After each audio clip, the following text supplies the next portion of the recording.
யோசுவாவின் புஸ்தகம் 1ஆம் அதிகாரம் 5ஆம் வசனத்திலிருந்து 9ஆம் வசனம் முடிய உள்ள கர்த்தருடைய வார்த்தையை உங்களுக்கென்று உரிமை பாராட்டி இந்த வசனங்களை நாம் இணைந்து நாம் வாசிப்போம். நீ உயிரோடு இருக்கும் நாளெல்லாம் ஒருவனும் உனக்கு முன்பாக எதிர்த்து நிற்பது இல்லை. நான் மோசேவோடு இருந்தது போல உன்னோடும் இருப்பேன். நான் உன்னை விட்டு விலகுவதும் இல்லை, உன்னை கைவிடுவதும் இல்லை. பலன் கொண்டு திடம் மனதாயிரு. இந்த ஜனத்தின் பிதாக்களுக்கு நான் கொடுப்பேன் என்று ஆணையிட்ட தேசத்தை நீ அவர்களுக்கு பங்கிடுவாய். என் தாசன் ஆகிய மோசே உனக்கு கற்பித்த நியாய பிரமாணத்தின்படியெல்லாம் செய்ய கவனமாய் இருக்க மாத்திரம் மிகவும் பலன் கொண்டு திடம் மனதாயிரு. நீ போகும் இடம் எல்லாம் புத்திமானாய் நடந்து கொள்ளும்படி அதை விட்டு வலது இடது புறம் விலகாதிருப்பாயாக. இந்த நியாயப்பிரமாண புஸ்தகம் உன் வாயை விட்டு பிரியாதிருப்பதாக. இதில் எழுதியிருக்கிற வைகளின்படியெல்லாம் நீ செய்ய கவனமாய் இருக்கும்படி இரவும் பகலும் அதை தியானித்து கொண்டிருப்பாயாக. அப்பொழுது நீ உன் வழியை வாய்க்க பண்ணுவாய், அப்பொழுது புத்திமானாயும் நடந்து கொள்வாய். நான் உனக்கு கட்டளையிடவில்லையா? பலன் கொண்டு திடம் மனதாயிரு, திகையாதே, கலங்காதே. நீ போகும் இடம் எல்லாம் உன் தேவன் ஆகிய கர்த்தர் உன்னோடே இருக்கிறார் என்றார். இந்த வேத புஸ்தகம் நம்ம கையில் இருக்கிற இந்த பரிசுத்தம் உள்ள வேத புஸ்தகம் நம்முடைய வாழ்க்கைக்கான வெற்றியை நமக்கு கற்றுக் கொடுக்கிற ஒரு அற்புதமான ஒரு புஸ்தகம். This is your success book. உங்கள் வாழ்க்கையை நல்லா ஆக்குற இந்த புஸ்தகத்தோட தொடர்பு நமக்கு இருக்க வேண்டியது ரொம்ப அவசியம். பாருங்க, நல்லவங்களோட சேர்ந்தா நம்மளும் நல்லவங்கள ஆவோன்னு உலகத்தில் சொல்கிறாங்க பார்த்தீங்களா? நான் சொல்கிறேன், இந்த நல்ல வேத சத்தியத்தோட இந்த வேத புஸ்தகத்தோட நம்முடைய வாழ்க்கை தொடர்புள்ளதாக இருக்கும்னா நிச்சயமாக வாழ்க்கையை கர்த்தர் வெற்றிகரமாக நல்ல நிலையில் மாற்ற தேவன் நிச்சயமாக நமக்கு உதவி செய்யும். இந்த வசனம் சொல்லுகிறபடி நான் வாழ்ந்தேன்னா கண்டிப்பாக நான் வாழாக மாட்டேன். என்னதான் ஆவேன்? தலை. நான் கீழாக மாட்டேன், மேலே தான் ஆவேன்.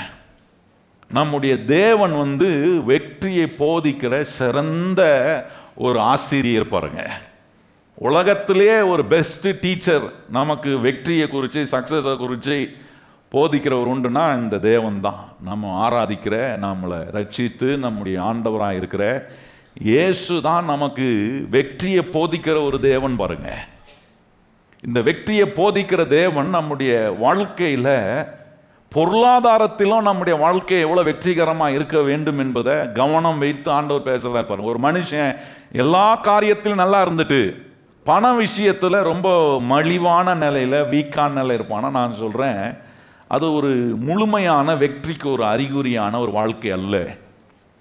நல்ல வெற்றி, குட் சக்சஸ் அப்படின்னா எல்லா பகுதியிலும் நிறைவுள்ளவர்களாய், வெற்றி உள்ளவர்களாய், மாற்ற அடைகிற மேலான நிலைகளில் இருக்கக்கூடிய ஒரு நிலையில் நாம் இருப்பது தான் கர்த்தர் நமக்கு வைத்திருக்கிற வெற்றிகரமான வாழ்க்கைக்குரிய அறிகுறி. இப்போ கவனிச்சு பாருங்க, பொருளாதார காரியத்திலும் கர்த்தர் நம்மளை ஆசீர்வதிக்க விரும்பி நல்ல மனுஷன் கையில் இந்த பொருளாதாரத்தை கொண்டு வந்து கொடுக்க விரும்புகிறார். நீதிமான் கையில் கொண்டு வந்து கர்த்தர் இந்த பொருளாதாரத்தை கொடுக்க விரும்புகிறார். ஏன்னா நம்ம மூலமாக கர்த்தர் அவர் செய்ய விரும்புகிற வேலையை, அவருடைய ராஜ்யத்தில் நாம் செய்ய வேண்டிய வேலை, அவருடைய சுவிசேஷத்துக்காக நம்ம செய்ய வேண்டிய வேலை, ஆலயம் கட்டுமான காரியங்களுக்காக நாம் செய்ய வேண்டிய வேலை, இவைகள் எல்லாவற்றையும் தேவன் விரும்புகிறபடி செய்கிற ஒரு நீதிமான் கையில் கர்த்தர் என்ன செய்கிறாராம்? உலகத்தின் ஆஸ்தியை எடுத்து கொண்டு வந்து துன்மார்க்கன் கையில் இருக்கிற ஆஸ்தியை எடுத்து நீதிமான் கையில் கொடுக்கிறாராம்.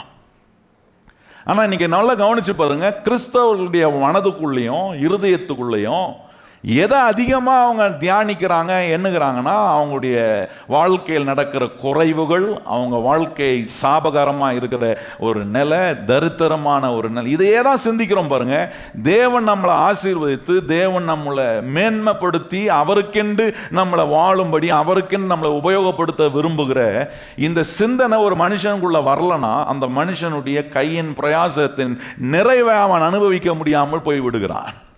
இப்போ கவனிச்சு பாருங்க, இந்த பொருளாதாரத்தில் இருக்கிற பாரம்பரியமான தடைகளை எப்படி ஆண்டவர் உடைப்பதுக்கு எனக்கு என்ன வழியை வச்சிருக்கிறார் என்பதுதான் இன்னைக்கு ஆண்டவர் நம்ம கற்றுக் கொடுக்க விரும்புகிறாரு. இன்னைக்கு நிறைய பேருடைய எண்ணங்கள் எப்படி மாறிடுதுன்னா, கர்த்தரின் ஆசீர்வாதம் நமக்கு இருக்கே, நான் கர்த்தரால் ஆசீர்வதிக்கப்பட்டிருக்கிறேன், கர்த்தர் என்னை ஆசீர்வாதத்தில் கொண்டு வந்து வச்சிருக்கிறார், சாபத்தில் என்னை விடுவித்திருக்கிறாரு, என்னை அவருக்குள்ள ஆசீர்வாதமான ஒரு மகனாக மகளாக தேவன் வைத்திருக்கிறார் என்கிற சிந்தை ஓங்கி உங்க வாழ்க்கையில இல்லைன்னா நான் சொல்றேன், வாழ்க்கையில வெற்றியை காண முடியாது. ஏன்னா இந்த உலகம் எப்படிப்பட்ட உலகமா இருக்குன்னா, குறையும் சாபமும் தரித்திரமும் பிடித்த உலகத்தில் வாழ்கிறோம். இந்த உலகத்துல என்னுடைய எண்ணங்கள் எப்படி ஓங்கி இருக்கணும்னா, நான் கர்த்தரால ஆசீர்வதிக்கப்பட்டவன். எத்தனை பேர் கையை வயத்தை சொல்றீங்க? நான் என் ஆண்டவராகிய இயேசு கிறிஸ்துவின் மூலமா ஆசீர்வதிக்கப்பட்டேன். இந்த உலகத்தினால் ஆசீர்வதிக்கப்பட்டவன் இல்லை, இந்த உலகத்துல இயேசு கிறிஸ்துவால நான் ஆசீர்வதிக்கப்பட்டவனா இருக்கிறேன். அதனால என் குறைவை தாண்டி வர முடியும், என் பலவீனத்தை தாண்டி வர முடியும், என் தடைகளை தாண்டி நான் வர முடியும், முன்னேற முடியும். இந்த சிந்தை ஒரு மனுஷனுக்குள்ள வரலனா தன்னுடைய வாழ்க்கையில் இருக்கிற குறைவுகளை அதை என்ன பண்ணுவாங்கன்னா, அதை அட்ஜஸ்ட் பண்ணி வாழ்றவர்களாய் மாறிவிடுவார்கள். அதுக்கு நிறைய உதாரணத்தை வேதத்திலிருந்து வசனத்தை என்ன கண்ணோட்டத்தில் சொல்லியிருக்கின்றதை விளங்கி கொள்ளாத விதத்தில் எல்லாத்தையும் எடுத்து நம்ம மனசை போட்டு குழப்பிக்கிறோம் பாருங்க. ஏன்னா ஆண்டவருக்கே தலை சாய்க்க இடம் இல்லை, நமக்கு எப்படி இடம் இருக்கும்? ஆண்டவரை பின்பற்றி வந்தால் எல்லாத்தையும் கொடுத்துட்டு நம்ம வெறுமையாக தான் வரணும், நம்மக்கிட்ட எது இருந்தாலும் எல்லாத்தையும் கொடுத்துட்டு தான் வான்னு சொல்லுவார். இப்படிப்பட்ட எண்ணங்கள் எல்லாம் மனசுக்குள்ளே கொண்டு போய் வைக்கிறதுனால சில நேரம் நம்ம நினைக்கிறோம், ஏன்னா ரொம்ப ஆண்டவருடைய ஆசீர்வாதத்தையும் கர்த்தர் கொடுக்குற செழிப்பையும் நம்ம ரொம்ப தியானிச்சோன்னா அதுவே நம்முடைய ஆவிக்குரிய பர்ஃபெக்ஷனுக்கு தடையாக மாறிடும். ஆவிக்குரிய பரிபூரணமான நிலையில் நாம் வாழ முடியாமல் போய்விடுகிறோம் என்று நினைக்கிறோம். அப்படி கிடையவே கிடையாதுங்க. வேதம் என்னைக்குமே இந்த பொருளாதாரத்துக்கு எதிராக பேசினதே கிடையாது. கிறிஸ்தவ மக்கள் தான் வாயை திறந்து பொருளாதாரத்துக்கு எதிராக, கர்த்தரின் ஆசீர்வாதத்துக்கு எதிராக, கர்த்தரின் செழிப்புக்கு எதிராக வாயை திறந்து பேசி பேசி பழகிட்டோம் பாருங்க. ஏன் பேசி பேசி பழகிட்டோம்னா, அப்படி பேசுறவங்கள கேட்டு கேட்டு நம்ம பழகிட்டோம், அதனால நம்ம அதிலே செட்டில் ஆயிட்டோம். இப்படி தான் போல வாழ்க்கை. ஆனால் இன்னைக்கு கர்த்தர் உங்களுக்கு சில காரியங்களை சத்தியத்தின்படி உங்களுக்கு காண்பித்து இந்த பொருளாதார ஆசீர்வாதத்தை என் வாழ்க்கையில் வர முடியாதபடிக்கு தடையாக இருக்கிற எல்லா பாரம்பரியங்களையும் ஆண்டவர் எப்படி இன்னைக்கு உடைப்பதுக்கு இந்த தேவ வசனங்களை உபயோகப்படுத்தி என் சிந்தனைகளை மாற்றி என் சிந்தனைக்குள்ள ஒரு எண்ணத்தை உண்டாக்குறாரு. என்ன எண்ணம்னா, நான் மெய்யாகவே என் இயேசுவால் ஆசீர்வதிக்கப்பட்டவன். எத்தனை பேர் கையை உயர்த்தி சொல்ல முடியும்? நான் மெய்யாகவே என் இயேசுவால் நான் ஆசீர்வதிக்கப்பட்டவன். என் குடும்பம் இயேசுவால ஆசீர்வதிக்கப்பட்ட குடும்பம், என் பிள்ளைகள் இயேசுவால ஆசீர்வதிக்கப்பட்ட பிள்ளைகள், என் வேலை கர்த்தரால ஆசீர்வதிக்கப்பட்ட வேலை. இந்த எண்ணம் ஒரு மனுஷனுக்குள்ள ஓங்கி இல்லைன்னா ஏதோ ஒரு வகையில் ஏதோ ஒரு பாரம்பரியத்துக்குள்ள நான் சிக்கப்பட்டு, தேவையில்லாத பாரம்பரியத்துக்குள்ள சிக்கப்பட்டு தேவனுடைய ஆசீர்வாதத்தையும் செழிப்பையும் அடைய முடியாதபடிக்கு சில தகாத பாரம்பரியங்களை பெரிய தடையாக கர்த்தர் எனக்கு கொடுக்க விரும்புகிற நன்மைகளை அடைய முடியாததுக்கு தடையாய் மாறிவிடுகிறது. சில சில வசனங்களோடு சில சம்பவத்தோடு இந்த காரியத்தை உதாரணங்களோடு நான் விளக்க விரும்புகிறேன் பாருங்க. மத்தேயு சுவிசேஷம் 19ஆம் அதிகாரத்தில் கவனிச்சிங்கன்னா, ஒரு ஐஸ்வர்யவான் இயேசுநாதர்கிட்ட கேட்குறான், ஆண்டவரே நான் நித்திய ஜீவனை அடைய நான் என்ன செய்ய வேண்டும் என்று கேட்குறான் பாருங்க. கேட்க வந்தவன் கொஞ்சம் கவனிச்சு பாருங்க, அவனுக்கு முழு கவனமும் எது மேல இருக்கணும்? தான் ஆஸ்தி மேல, தான் பணத்தின் மேல தான் தான் கண்ணை வச்சிருக்கிறான் பாருங்க. ஆனா கேட்கறான், என்ன கேட்கறான்? நான் என்ன செய்ய வேண்டும் என்று கேட்கறான். கேட்ட உடனே ஆண்டவர் அவனை பார்த்து சொல்றாரு, என்ன நீ போய் உன்னுடைய ஆஸ்திகளை விட்டு, ஆண்டவர் சொல்றாரு கற்பனைகள்லாம் நீ கை கொள்ளணும்னு சொல்றாரு. அப்ப அவன் சொல்றான், ஆண்டவரே அதெல்லாம் நான் சின்ன வயசுல இருந்தே கை கொள்றேன் ஆண்டவரே. அவன் பாருங்க என்ன மாதிரி, என்ன ஆண்டவர்கிட்ட என்ன சொல்றான், நான் எவ்வளவு பரிசுத்தமா வாழ்றேன்னு தெரியுமா ஆண்டவரே, எந்த குறையும் இல்லை, நான் ரொம்ப பியூரா ரொம்ப ஹோலியா நான் வாழ்றேன், அதனால தான் எல்லா கற்பனைகளையும் நான் கை கொள்றேன் அப்படின்னா. ஆண்டவர்கிட்ட என்ன மாதிரி போய் சொல்றான் பாருங்க. ஊர்ல சொல்லுவாங்க பார்த்தீங்களா, ஆகாய புழு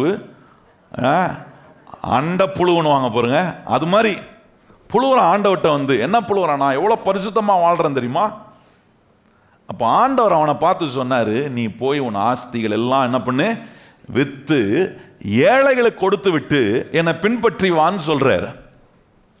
இப்போ கவனிச்சு பாருங்க, இதை கேட்ட உடனே அவன் எப்படி போனான்னு வேதம் சொல்லுதுன்னா, துக்க முகமாய் அவன் திரும்பி சென்றானா. இப்படி துக்க முகமாய் திரும்பி சென்ற இந்த ஐஸ்வர்யவானை பார்த்து தான் இயேசுநாதர் சொல்றாரு, ஒட்டகம் ஊசியின் காதுக்குள்ள நுழையிறது எளிது, ஆனா ஐஸ்வர்யவான் தேவனுடைய ராஜ்யத்துக்குள் பிரவேசிப்பது கூடாத காரியன்றாரு, ரொம்ப கஷ்டன்றாரு. இந்த ஒட்டகம் ஊசியின் காதுக்குள்ள நுழையிறதுனா என்ன, எது எப்படி ஆகும்? அந்த ஊசி உள்ளோண்டு நம்மளே ஊசிக்குள்ள ஒரு நூலை சொருவது எவ்வளோ கஷ்டப்படுறோம். ஹலோ, அப்படியே போட்டுருவீங்களா கேட்குறேன். அதுக்கு என்ன தொட்டு என்ன நாக்கில் என்ன ஊற வச்சு நூலை ஊற வச்சு அதை அப்படியே எப்படி பார்க்க, நான் சொல்ல புரியுதா உங்களுக்கு? அந்த ஊசிக்குள்ள நூலை போட்டு அதை தைக்கிறதுக்குள்ள படுற பாடுகுது பாருங்க. பெண்களாக எக்ஸ்பர்ட், நான்லாம் வந்து படுறோம் பாருங்க. சில நேரம் போட்டணும்னு தைக்கணும்னு நினச்சா அதுக்கு இப்போ கண்ணாடியை போட்டு அதுக்குள்ள அது லென்ஸை வச்சு அது ஓட்ட கரெக்டாகுதா? ஆனால் ஆண்டவர் சொல்றார் ஒட்டகம் பூந்துறன்றார். அது என்ன இது, எப்படி இது இது என்னமோ உண்மை மாதிரியே தெரியலையே, இது நடக்காத ஒன்று மாதிரி இருக்கே அப்படின்னா அதனுடைய கண்ணோட்டம். இயேசுநாதர் ஒரு ஓமையை சொல்லும்போது அந்த ஊரில் இருக்கக்கூடிய ரொம்ப அதிகமாக உபயோகப்படுத்தக்கூடிய காரியத்தை வச்சு தான் உதாரணமாக ஓமையாக சொல்லுவார். எல்லா ஓமைகளையும் கவனிச்சு பாருங்க, அந்த இடத்துல அந்த சூழ்நிலையில் அது ரொம்ப பிரபலமாய் உபயோகப்படுத்தக்கூடிய ஒன்றாக இருக்கும். அதனால அதை உதாரணமாக வச்சு ஆண்டவர் இயேசு இப்படி சொல்றாரு. என்ன சொல்றாரு, எருசலேம் பட்டணத்துக்குள்ள போகணும்னா என்ன செய்வாங்கன்னா, ஒரு பெரிய கதவு இருக்கும், பிக் டோர் இருக்கும்னு வாங்க. அந்த பெரிய கதவை என்ன செய்வாங்கன்னா ஒரு குறிப்பிட்ட நேரம் பிறகு மாலையிலையோ இரவுலையோ என்ன பண்ணுவாங்கன்னா அடைத்து விடுவார்களாம். அடைத்த பிறகு இந்த வியாபாரிகள்லாம் போய் வெளியூருக்கு போய் என்ன பண்ணுவாங்க, அந்த காலத்தில் வெளியே தான் போய் வாங்கணும் பாருங்க, நிறைய பொருளை வெளியே போய் வாங்க வேண்டியதுனால ஒட்டகத்தை எடுத்துக்கிட்டு வெளியூருக்கு போய் நிறைய சாமானை வாங்கிட்டு வருவாங்க. சாமானை வாங்கிட்டு வரும்போது சில நேரம் ஆகிடும் பாருங்க, இந்த எருசலேமுடைய கதவை பூட்டிடுவாங்களாம், பெரிய கதவை. அப்போது கதவை பூட்டின பிறகு இவனுக்கு வந்த உடனே அங்கே இருக்கிற அந்த கதவுகிட்ட இருக்கிற காவலாளிகிட்ட கேட்பாங்களாம், கொஞ்சம் திறந்து விடியா, நாங்கள் உள்ளே போனோம், நான் இந்த ஊருக்காரன் தான் அப்படின்னும் போது அந்த கதவில் இருக்கிற அந்த போர்ச்சவன் சொல்லுவான், கதவெல்லாம் திறக்க முடியாது, நாளைக்கு தான் திறக்க முடியும், இந்த கதவை திறக்கணும்னா பெரிய ப்ரொசீஜர், நான் போய் பர்மிஷன்லாம் வாங்கணும், ஆனால் உனக்கு ஒன்று செய்யலாம், இந்த கதவில் ஒரு சின்ன கதவு இருக்குது, நீங்கள் சர்ச்சு முடிஞ்சு போனீங்கன்னா நம்ம சர்ச்சு டோர் பார்த்துருக்கீங்களா, கதவை என்னைக்கா பார்த்துருக்கீங்களா? நீங்கள் எப்போ வந்தாலும் கதவு திறக்கப்பட்டிருக்கோம், அதனால் உங்களுக்கு கதவு எப்படி இருக்குன்னு தெரியும். அந்த சர்ச்சில் கதவு பார்த்தீங்கன்னா பெரிய கதவு இருக்கும், அந்த கதவுக்குள்ளே ஒரு சின்ன ஒரு டோர் வச்சுருப்போம். இது மாதிரி தான் எருசலேம்லேயும் இருந்துச்சு பாருங்க. ஆனால் சொல்கிறான், நான் வேணா இந்த சின்ன கதவை திறந்து விடலாம், இதுக்கு நான் போய் எங்கேயும் போய் என்ன பண்ண வேண்டியதில்லை, அதிகாரிங்கிட்ட போய் கடிதம் வாங்கிட்டு வந்து இப்போ அந்த ப்ரொசீஜர்லாம் ஃபாலோ பண்ண வேண்டியதில்லை, நீ லேட்டாக வந்தால் இந்த கதவை திறந்து விட்டு நான் உன்னை உள்ளே வர வைக்கலாம் அப்படின்னு சொல்கிறான். அப்போ சொல்கிறாரு, அவங்க இருக்கவங்க சொல்கிறான், நீ என்ன பண்ணு, நீ முதல்ல உள்ளே வந்துரு, உன் ஒட்டகத்தில் இருக்கிற சாமானெல்லாம் இறக்கி ஒன்றா உள்ளே கொண்டு வந்துரு, அதுக்கு பிறகு ஒட்டகம் இந்த கதவுக்குள்ளே பூண்டு அந்த சின்ன கதவுக்குள்ளே பூந்து வர்றது ஈஸி ஆகிடும் அப்படின்றாங்க.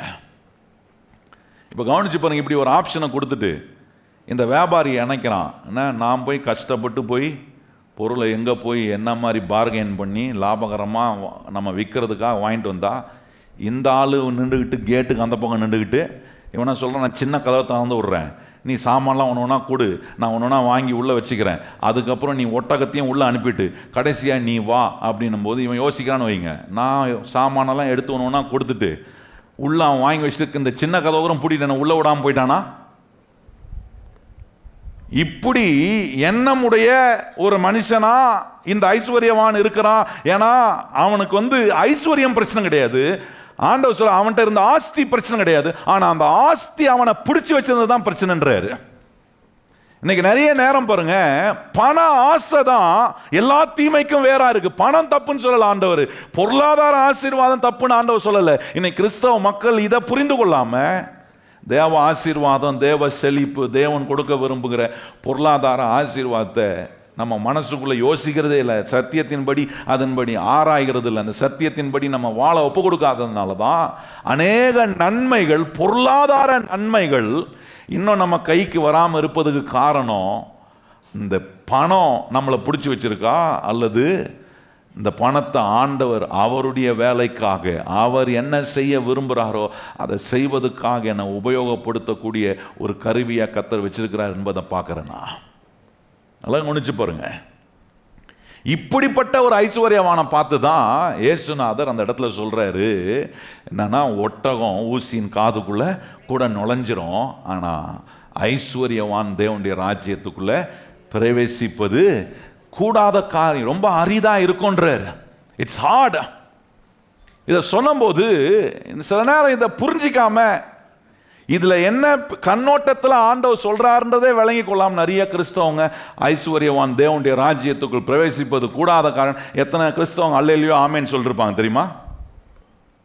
ஆமேன், அல்லேலூயா, ஸ்தோத்திரம் ஆண்டவரே, ஏழையா இருக்கிற நான் தான் பரலோகத்துக்கு வருவேன், இவன்லாம் வரமாட்டான். இப்படியே இந்த மாதிரி ஒரு சத்தியத்தினுடைய கண்ணோட்டத்தை கர்த்தர் அந்த ஓமையை எந்த கண்ணோட்டத்தில் சொல்றாருன்றதை விளங்கி கொள்ளாம. ஆனால் எனக்கு என்ன ஆச்சரியம்னா, நீங்கள் கவனிச்சு பாருங்க, மத்தேயு 19ஆம் அதிகாரத்தில் கவனிச்சிங்கன்னா சீஷர்கள் இதை கேட்டபோது ஆச்சரியப்பட்டார்களாம். இது எப்படி, இது என்ன ஆண்டவர் இப்படி சொல்றாரு அப்படின்னு ஆச்சரியப்பட்டாங்க. ஏன் ஆச்சரியப்பட்டாங்கன்னா, இயேசு ராஜாவாக இந்த பூமியில் வந்திருக்கிறாரு, தேவ ராஜ்யத்துக்கு அவர் ராஜாவா இருக்கிறாரு. இந்த ராஜாவா இருக்கிறவர் எல்லா நிறைவுள்ளவர்.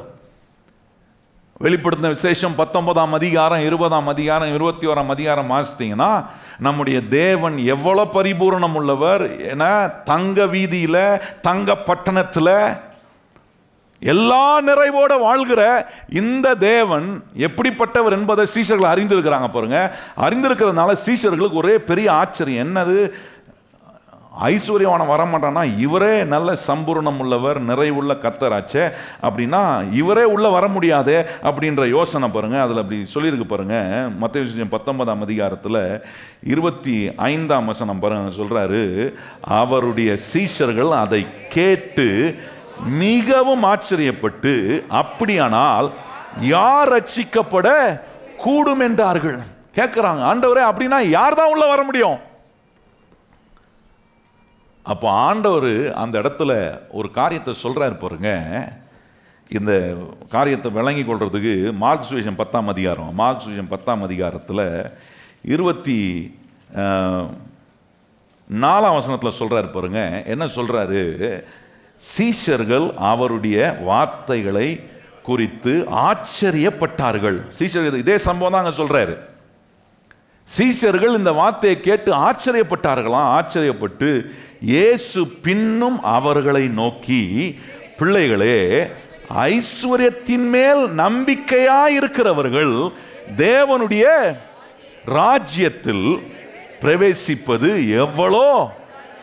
நல்லா கவனிங்க, என்ன சொல்ற, ஐஸ்வர்யத்தின் மேல் நம்பிக்கை வைக்கிறவனை குறித்து சொல்றாரு. ஐஸ்வர்யத்தை தப்புன்னு சொல்லல, பொருளாதார ஆசீர்வாதத்தை தப்புன்னு சொல்லல, பணம் தவறுன்னு சொல்லல.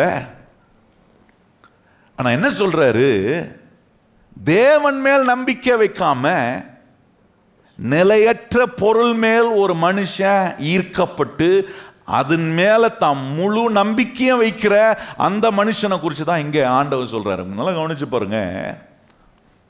தரித்திரத்தையும் குறைவையும் சாபத்தையும் நம்புகிற ஒரு விசுவாசியின் மேல கர்த்தர் பிரியப்படுறதில்ல. நல்லா கவனிக்கணும். அல்லது இந்த குறைவையும் இந்த சாபத்தையும் அந்த தரித்திரத்தையும் ஆசீர்வாதத்துக்கு எதிராக போதிக்கிற ஒரு ஆள் இருப்பானா, அந்த ஆள் மேலேயும் கர்த்தர் பிரியப்படுறதில்லை. அந்த நிலையில் இருக்கிற விசுவாசி மேலேயும் கர்த்தர் பிரியப்படுறதில்லை. நல்லா கவனிங்க. ஏன், என்ன நடக்கும், என்ன பாதிப்புலாம் வரும்ன்றது தான் நீங்க விளங்கி கொள்ளணும். கர்த்தர் எது மேல பிரியப்படுறாரு, எது மேல கர்த்தர் பிரியமா இருக்கிறாருன்னா, தேவன் சொல்றத நம்புறவர்கள் மேல கர்த்தர் பிரியமா இருக்கிறார். கையை சொல்லுங்க, தேவன் சொல்றத நம்புறவர்கள் மேல கர்த்தர் எப்படி இருக்கிறாரா? கர்த்தர் நம்மளை சாபத்திலிருந்து விடுதலை பண்ணி ஆசீர்வாதத்துக்குள்ள கொண்டு வந்திருக்கிறார். எத்தனை பேர் அதை நம்புறீங்க? கையை உயர்த்தி சொல்லுங்க. என்ன கர்த்தர் என்ன பண்ணியிருக்கிறாரு? சாபத்திலிருந்தெல்லாம் விடுவித்து என்ன கர்த்தர் அவருடைய ஆசீர்வாதத்துக்குள்ள கொண்டு வந்திருக்கிறார் என்று எத்தனை பேருக்கு நம்பிக்கை இருக்கு? இதுல ஏதாவது சந்தேகம் இருக்கா? எனக்கு தெரில, பார்த்தா வாழ்க்கை பார்த்தா இன்னும் சாபமா இருக்கு அப்படின்னா நான் அதை நம்புறேன்.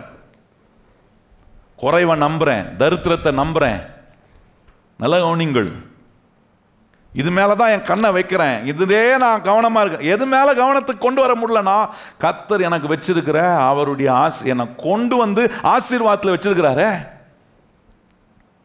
வேதம் சொல்லுகிறது நம்மளை எல்லா சாபத்துக்கும் நீங்கள் ஆக்கி கர்த்தர் என்ன பண்ணியிருக்கிறாரா?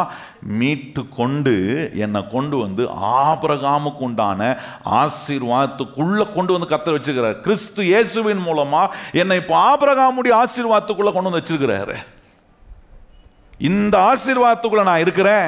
இந்த தேவனுடைய வசனங்கள் என்ன கர்த்தருடைய ஆசீர்வாதத்துக்குள்ள இருக்குது அப்படின்னு சொல்றத நம்புறவர்கள் மேலதான் கர்த்தர் பிரியப்படுறார். பக்கத்துல பார்த்து சொல்லுங்க, கர்த்தர் ஆசீர்வாதம் உங்க மேல இருக்குன்னு நம்புற உங்க மேலையும் என் மேலையும் கர்த்தர் எப்படி இருக்கிறாரா?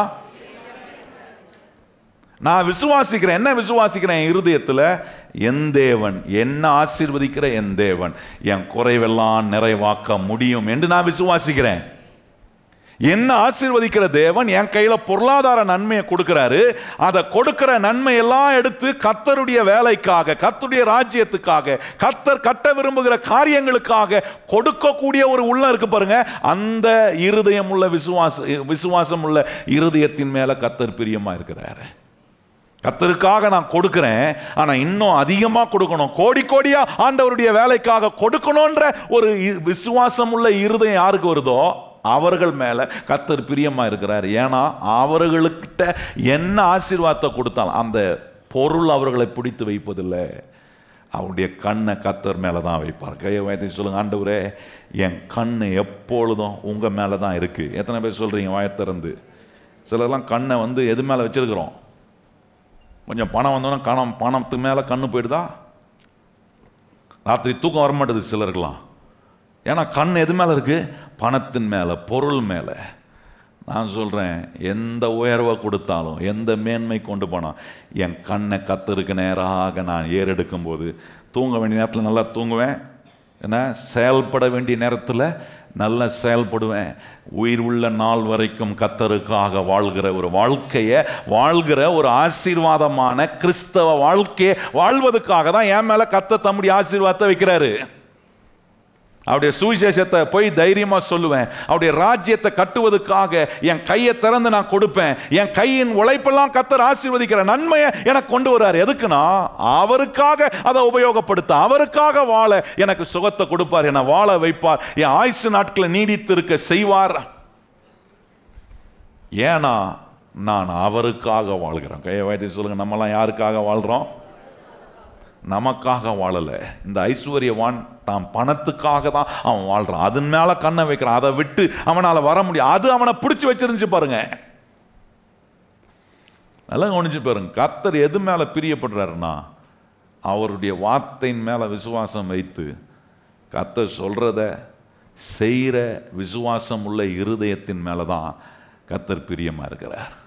நான் நம்புறேன் இன்னைக்கு என்னைக்குமே கர்த்தர் என் மேலே பிரியமாக இருப்பார். ஏன்னா இந்த சபைக்கு வருகிற ஒவ்வொரு விசுவாசிகளுக்கும் என்ன செய்கிறேன்னா, இந்த தேவனுடைய வசனத்தை போதித்து, தேவனை குறித்து உங்களுக்கு போதித்து என்ன செய்கிறேன், இன்னும் அதிகமாக நீங்கள் இயேசுவின் மேல் நம்பிக்கை வைப்பதுக்கான சத்தியத்தை பேசுகிறேன் பாருங்க. நிச்சயமாக எனக்கு தெரியும் பரலோகமும் தேவனும் என் மேலே அதிக பிரியமாக இருப்பார். ஏன்னா சவால்கள் நடுவே எவ்வளோ சவால்கள் வந்தாலும் சாபத்தல்ல, கர்த்தரின் ஆசீர்வாதத்தையே நான் நம்புறேன். கையை வைத்து சொல்லுங்க, சாபத்தல்ல, குறைவல்ல, சவால்கள் அல்ல, போராட்டங்கள் அல்ல, தடைகள் அல்ல, என் இயேசு என் மேல வைத்திருக்கிற ஆசீர்வாதத்தையே நான் என்ன பண்றேன், நம்புறேன் பாருங்க. நம்புவதற்கான ஒரு விசுவாசம் உள்ள இருதயத்தை நீங்க கேட்கிற, என் வாயின் வழியா கர்த்தர் பேசுற கர்த்தருடைய வார்த்தை, அந்த விசுவாசத்தை உங்களுக்குள்ள கண்டிப்பா உண்டாகும். இன்னைக்கு உண்டாகலனாகிறோம், தொடர்ந்து கேட்க கேட்க அதன் மேல கர்த்தர் உங்க விசுவாசத்தை உண்டாக்க வைப்பாரு. நல்லா கவனிங்கள். இதுக்கு எதிராக பேசுறவர்களா இருக்கக்கூடாது. இதை தேவன் கொடுக்கிற ஆசீர்வாதத்தை நம்பாத ஒரு கூட்டத்தில் இருக்கிற ஒரு விசுவாசியா இருப்பேன்னா நான் சொல்றேன், ஒரு நாளும் என்னை கொண்டு கர்த்தர் செய்ய விரும்புகிற காரியத்தை செய்யக்கூடிய சிந்தனை எனக்கு வரவே வராது. ஏன்னா எனக்கு விசுவாசம் உள்ள இருதயமே இல்லை. அவரை நான் விசுவாசிக்கல. எனக்கு வரதின் மேலே தான் என் நம்பிக்கையை வைக்கிறேன். என்னுடைய நம்பிக்கை எல்லாம் என் இயேசு. எனக்கு ஆதாரம் அவர் தான். எத்தனை பேர் சொல்ல முடியும்?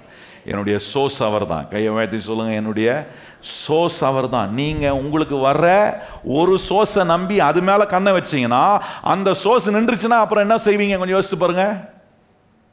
என் ஆதாரமே எனக்கு வேலை தான், என் ஆதாரமே எனக்கு மாதந்தோறும் வர சம்பளம் தான், அது மேலே கண்ணை வச்சு அது நின்றுச்சுன்னா சிலருக்கு மூச்சே நின்றோம்.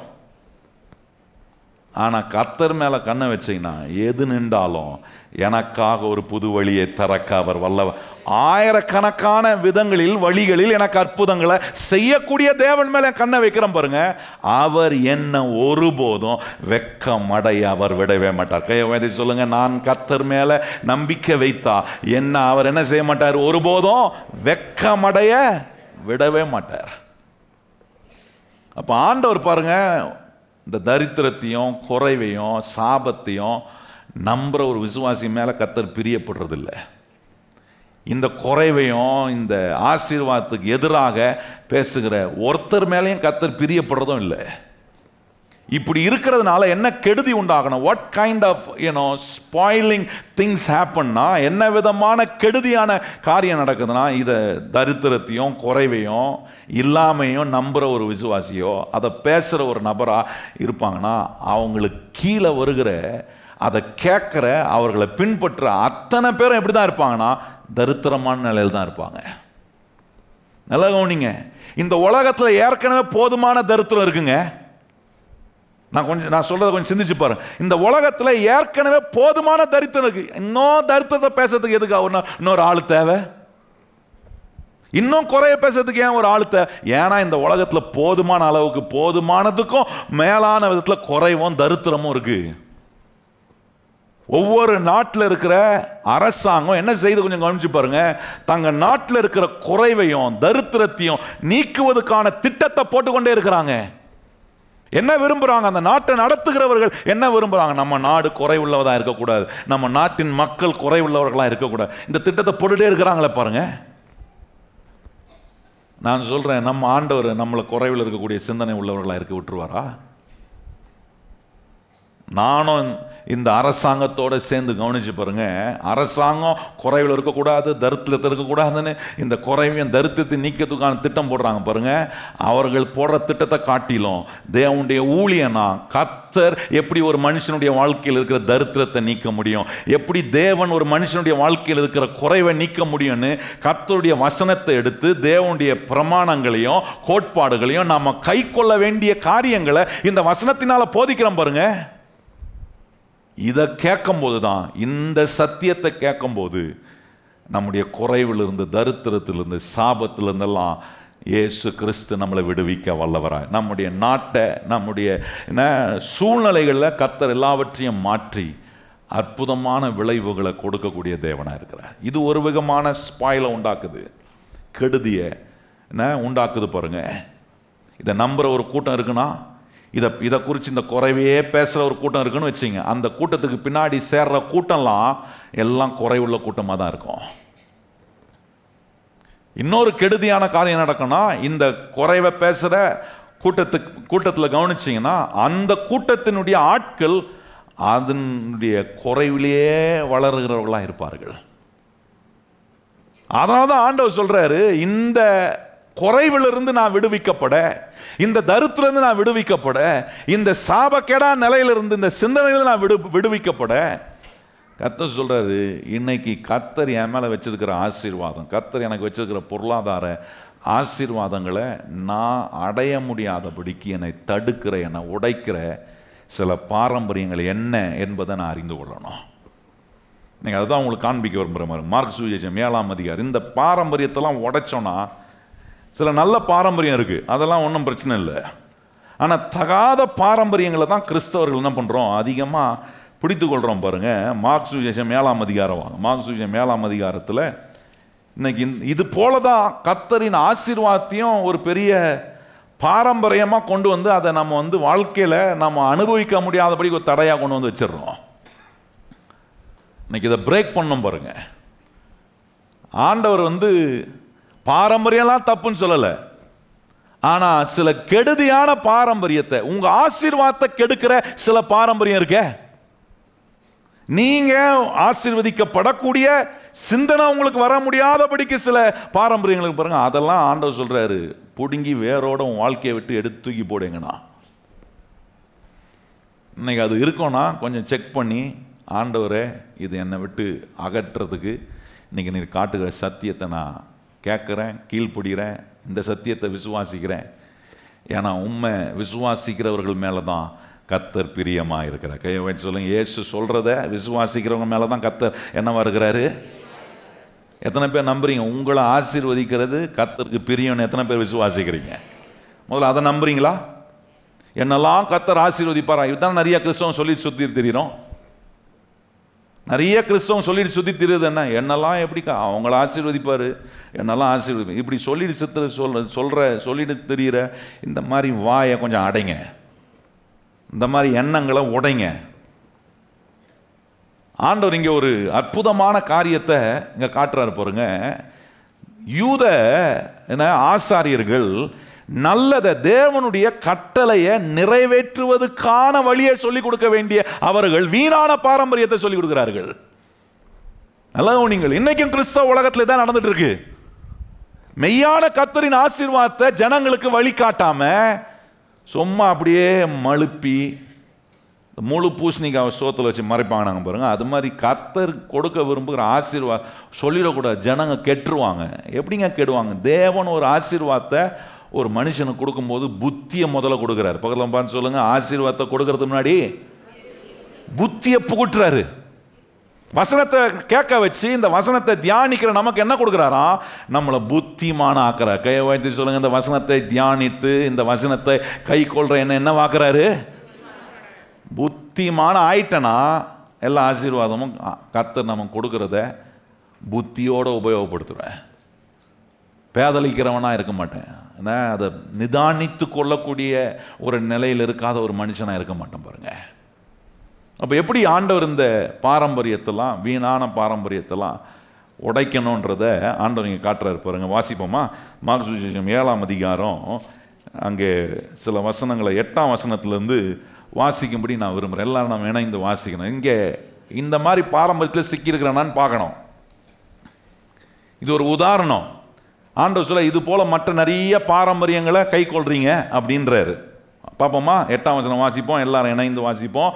நீங்கள் தேவனுடைய கட்டளையை தள்ளிவிட்டு மனுஷருடைய பாரம்பரியத்தை கை கொண்டு வருகிறவர்களாகி கிண்ணங்களையும் சொம்புகளையும் கழுவுறீர்கள் மற்றும் இப்படிப்பட்ட அநேக சடங்குகளையும் அனுசரித்து. நல்லா, சடங்குகளெல்லாம் அனுசரிக்கிறதுல நம்மளை மாதிரி வல்லவர்கள் யாரும் கிடையாது. என்ன சடங்கு பாஸ்டர் சொல்லட்டுமா? செவ்வாய்க்கிழமைன்ற என்ன சடங்கு இருக்கா? நல்ல நேரம் பார்க்குற சடங்கு இருக்கா? சடங்கு எப்படியோ வந்துடுது பாருங்க. வீட்டை விட்டு சில நேரம் வெளியே போக மாட்டோம், ஏன்னா ராகு காலம் இது. ஏமா சுத்துறான், நான் சொல்றேன் ஏமாண்ணா. என்னைக்கு கர்த்தரின் ஆசீர்வாதத்துக்குள்ள வந்தனோ சாபத்துக்கு என் மேல அதிகாரமே கிடையாது. கையை வச்ச பிசாசுக்கு என் மேல, இருளுக்கு என் மேல அதிகாரமே. ஒருவேளை சிக்கப்படுறேன்னா வெளியே வர முடியும். கையை வைத்து சொல்லுங்க, அதுல இருந்து வெளியே வரக்கூடிய அந்த பலனை கர்த்தர் எனக்கு வச்சிருக்கிறார். அதுதான் கர்த்தரின் ஆசீர்வாதம். இங்க சொல்லியிருக்கு பாருங்க, என்ன சொல்றாரு? என்ன கிண்ணங்க என்ன சொல்றாரு? அவன் சாகிறான் மனுஷன், வாழ்க்கையில முன்னேற முடியாம, வாழ்க்கையை நல்லா ஆக்க முடியாம அவன் தவிச்சு கொண்டு மனுஷங்க செத்து கொண்டு இருக்கிறாங்க. செத்து கொண்டு இருக்கிறவங்கிட்ட போய் கிண்ணத்தை கழுவு, என்ன சொம்ப கழுவி சாப்பிடு. அவன் சாப்பாடுக்கு வழி இல்லாம அவன் செத்து கொண்டு இருக்கிறான். இங்க என்ன ஆசாயம் இங்க இந்த ஆசாயம் சொல்றாங்க, என்ன கிண்ணத்தை கழுவணும், சொம்ப கழுவணும், என்ன ட்ரெஸ்ஸை போடணும், எவ்வளோ நகை போடணும், எவ்வளோ நகை போடக்கூடாது. இன்னைக்கு இதுதான் பாருங்க, இந்த மெஷர்மெண்ட் தான், இந்த மெஷர்மெண்ட்டை தான் இன்னைக்கு நிறைய பேர் கவனம் செலுத்துறோம். இந்த ட்ரெஸ்ஸை போடணும், அந்த ட்ரெஸ்ஸை போடக்கூடாது, இப்படி தான் இருக்கணும், இப்படி இருக்கக்கூடாது. நல்லது தான், டீசெண்டாக இருக்கணும். பக்கத்தில் பார்த்து சொல்லுங்க, நம்ம எப்படி இருக்கணும்? டீசெண்டாக இருக்கிறோமா?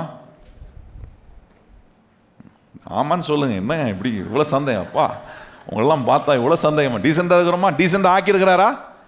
எத்தனை பேர் தெரியும் ஏசுநாதர் நம்மளை டீசெண்டாக ஆக்கியிருக்கிறாரா? அலங்கோலமாக இருந்தோம். நான் வருந்தி கட்டிட்டு லுங்கியை தூக்கி கட்டிக்கிட்டு அப்படி ரோட்டில் நின்ற காலம்லாம் நாம வருதா? இப்போ அப்படி இல்லாமல் ரொம்ப டீசெண்டாக ஆள் இருக்கிற அட்ரஸே தெரியாமல் அடக்கி வாசிக்கிறோமே. எப்படி வந்துச்சு? இயேசு உள்ளே வந்தார். உள்ளே வந்தவனே எல்லா கொந்தளிப்பையும் என்ன பண்ணுறாரு? கர்த்தர் அடக்கிறாரு.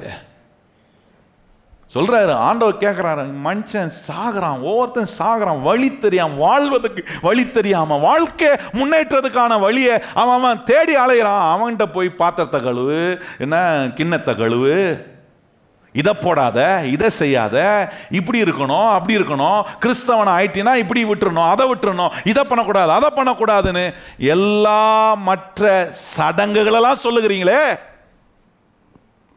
ஆண்டவர் கேட்குற மற்ற சடங்கெல்லாம் பின்பற்றியே, எப்படி வரணும், எப்படி ட்ரெஸ் பண்ணணும் எல்லாம் சொல்றியே. ஆனால் ஆண்டவர் கேட்குறாரு பாருங்க, அதுக்கப்புறம் 9ஆம் வசனம் கேட்குறாரு, பின்னும் அவர் அவர்களை நோக்கி, நீங்கள் உங்கள் பாரம்பரியத்தை கை கொள்ளும்படி தேவனுடைய கட்டளையை வியத்தம் ஆக்கினது நன்றாயிருக்கிறது. கர்த்தர் கேட்குற, என் வார்த்தையை கை கொள்றதை விட்டுட்டு மற்ற பாரம்பரியங்கள் சாங்கியங்கள் எல்லாம் கரெக்டா பண்றதுக்கு உண்டான கவனம் செலுத்துறியே. உன்னை ஆசீர்வதிப்பதுக்கான, நம்மளை விடுவிப்பதுக்கான சத்தியத்தெல்லாம் சொல்லியிருக்கிறாரு, அது மேல கண்ணை வைக்கிறேன்னா வரமாட்டுதே. பொருளாதாரம் வரல, ஒரு ஆசீர்வாதம் வரலன்னா ஏதோ நடந்துருச்சு, நமக்கு எவனோ கண்ணு வச்சுட்டான், எவனோ ஏதோ பண்ணிட்டான், என்ன பண்ணலாம், இதுக்கு யார்கிட்ட போலாம். அதனால தான் இன்னும் அதே ஓட்ட நிலையிலேயே இருக்கிறேன். ஒரு லெவலுக்கு மேலே ஏற மாட்டுது பார்த்தீங்களா வாழ்க்கை. ஒரு லெவலுக்கு மேலே பொருளாதாரம் வர, ஏன்னா என் மனசையும் எண்ணத்தையும் கொண்டு போய் எல்லா பாரம்பரியத்தையும் எல்லா சாங்கியங்கள் மேலே என் கவனத்தை வைக்கிறேன். கர்த்தர் சொல்றாரு, அதெல்லாம் பண்றவங்களுக்கு நல்லதா இருக்கா? என் வார்த்தையின் மேல உன் கண்ணை வைக்காம, என் வார்த்தையின் மேல உன் விசுவாசத்தை வைக்காம, மற்ற எது மேலே எல்லாத்து மேலே கொண்டு போய் கண்ணு பாருங்க. அதை இன்னும் கொஞ்சம் எப்படி ஸ்ட்ராங்காக சொல்கிறாரு அப்படின்றத கவனிச்சு பாருங்க. சொல்கிற 10ஆம் வசனம் வாசிப்போமா? எப்படி எனில் உன் தகப்பனையும் உன் தாயையும் கனம் பண்ணுவாயாக என்றும், தகப்பனையாவது தாயாவது நிந்திக்கிறவன் கொல்லப்பட வேண்டும் என்று மோசே சொல்லி இருக்கிறாரே. நீங்களோ ஒருவன் தன் தகப்பனையாவது தாயையாவது நோக்கி, உனக்கு நான் செய்யத்தக்க உதவி என்ன எது உண்டோ அதை கோர்பான் என்னும் காணிக்கையாக கொடுக்கிறேன் என்று சொல்லிவிட்டால் அவனுடைய கடமை தீர்ந்ததென்று சொல்லி அவனை இனி தன் தகப்பனுக்காவது தன் தாய்க்காவது யாதொரு உதவியும் செய்ய ஒட்டாமல் நீங்கள் போதித்த உங்கள் பாரம்பரியத்தினாலே தேவ வசனத்தை அவமாக்கினீர்கள்.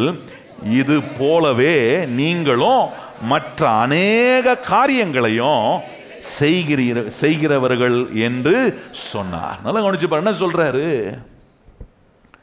ஆண்டவர்? சொல்றாரு, கற்பனையில் ஒன்று, 4வது கற்பனை, 10 கற்பனையில் 4வது கற்பனை என்ன சொல்லி இருக்குன்னா, உன் தாயும் தகப்பனையும் என்ன பண்ணுவாயா?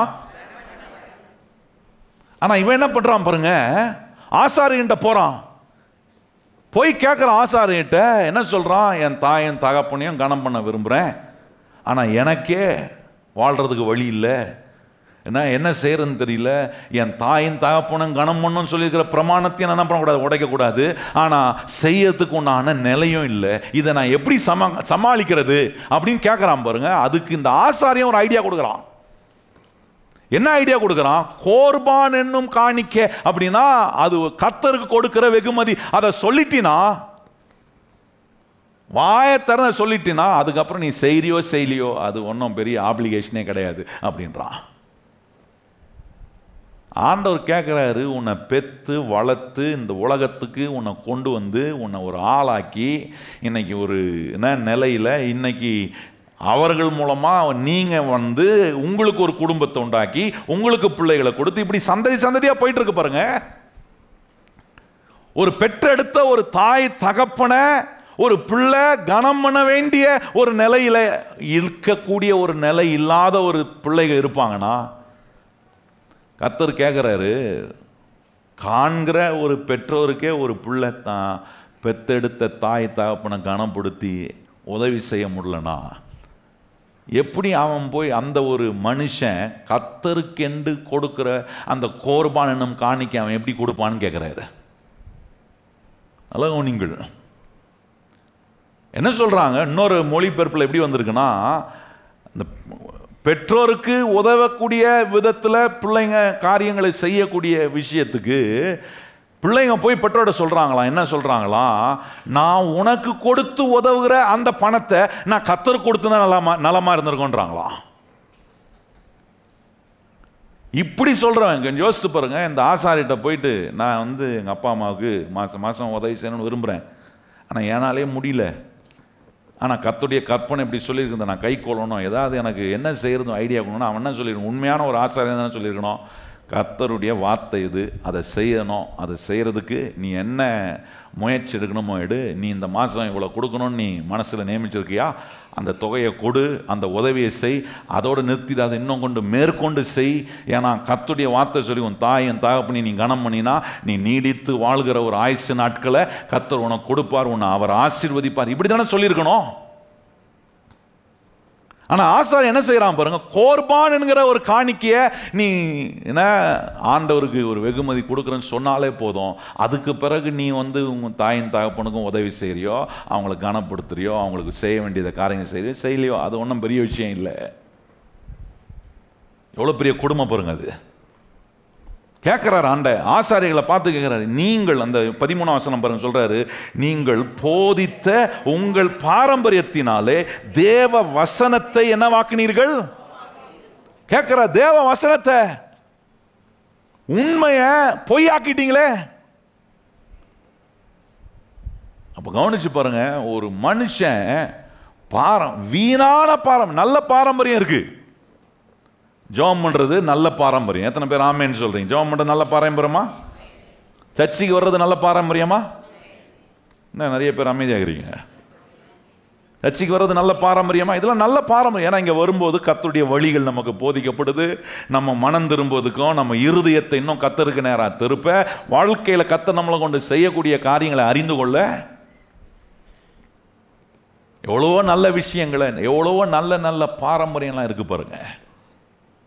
மறக்கவே முடியாது. ஒரு சகோதரி என்கிட்ட வந்து சொன்னாங்க, பாஸ்டர், எங்கள் தலைமுறைக்கு எங்களுடைய முன்னோர்கள், அவங்க சொன்னாங்க, எங்கள் தலைமுறைக்கு எங்கள் முன்னோர்கள் கர்த்தரை ஆராதிக்கணும், கர்த்தரிடத்துல ஜெபம் பண்ணணும், கர்த்தருடைய ஆலயத்துக்கு போகணும், கர்த்தருடைய வார்த்தையை கேட்கணும், அதன்படி கை கொள்ளணும், கர்த்தருடைய ஆலயத்துக்கு போகும்போது வெறுங்கையா போகக்கூடாது, கர்த்தருக்கு போய் என்று நாம் கர்த்தருக்குரிய காணிக்கையை கொடுக்கணும்.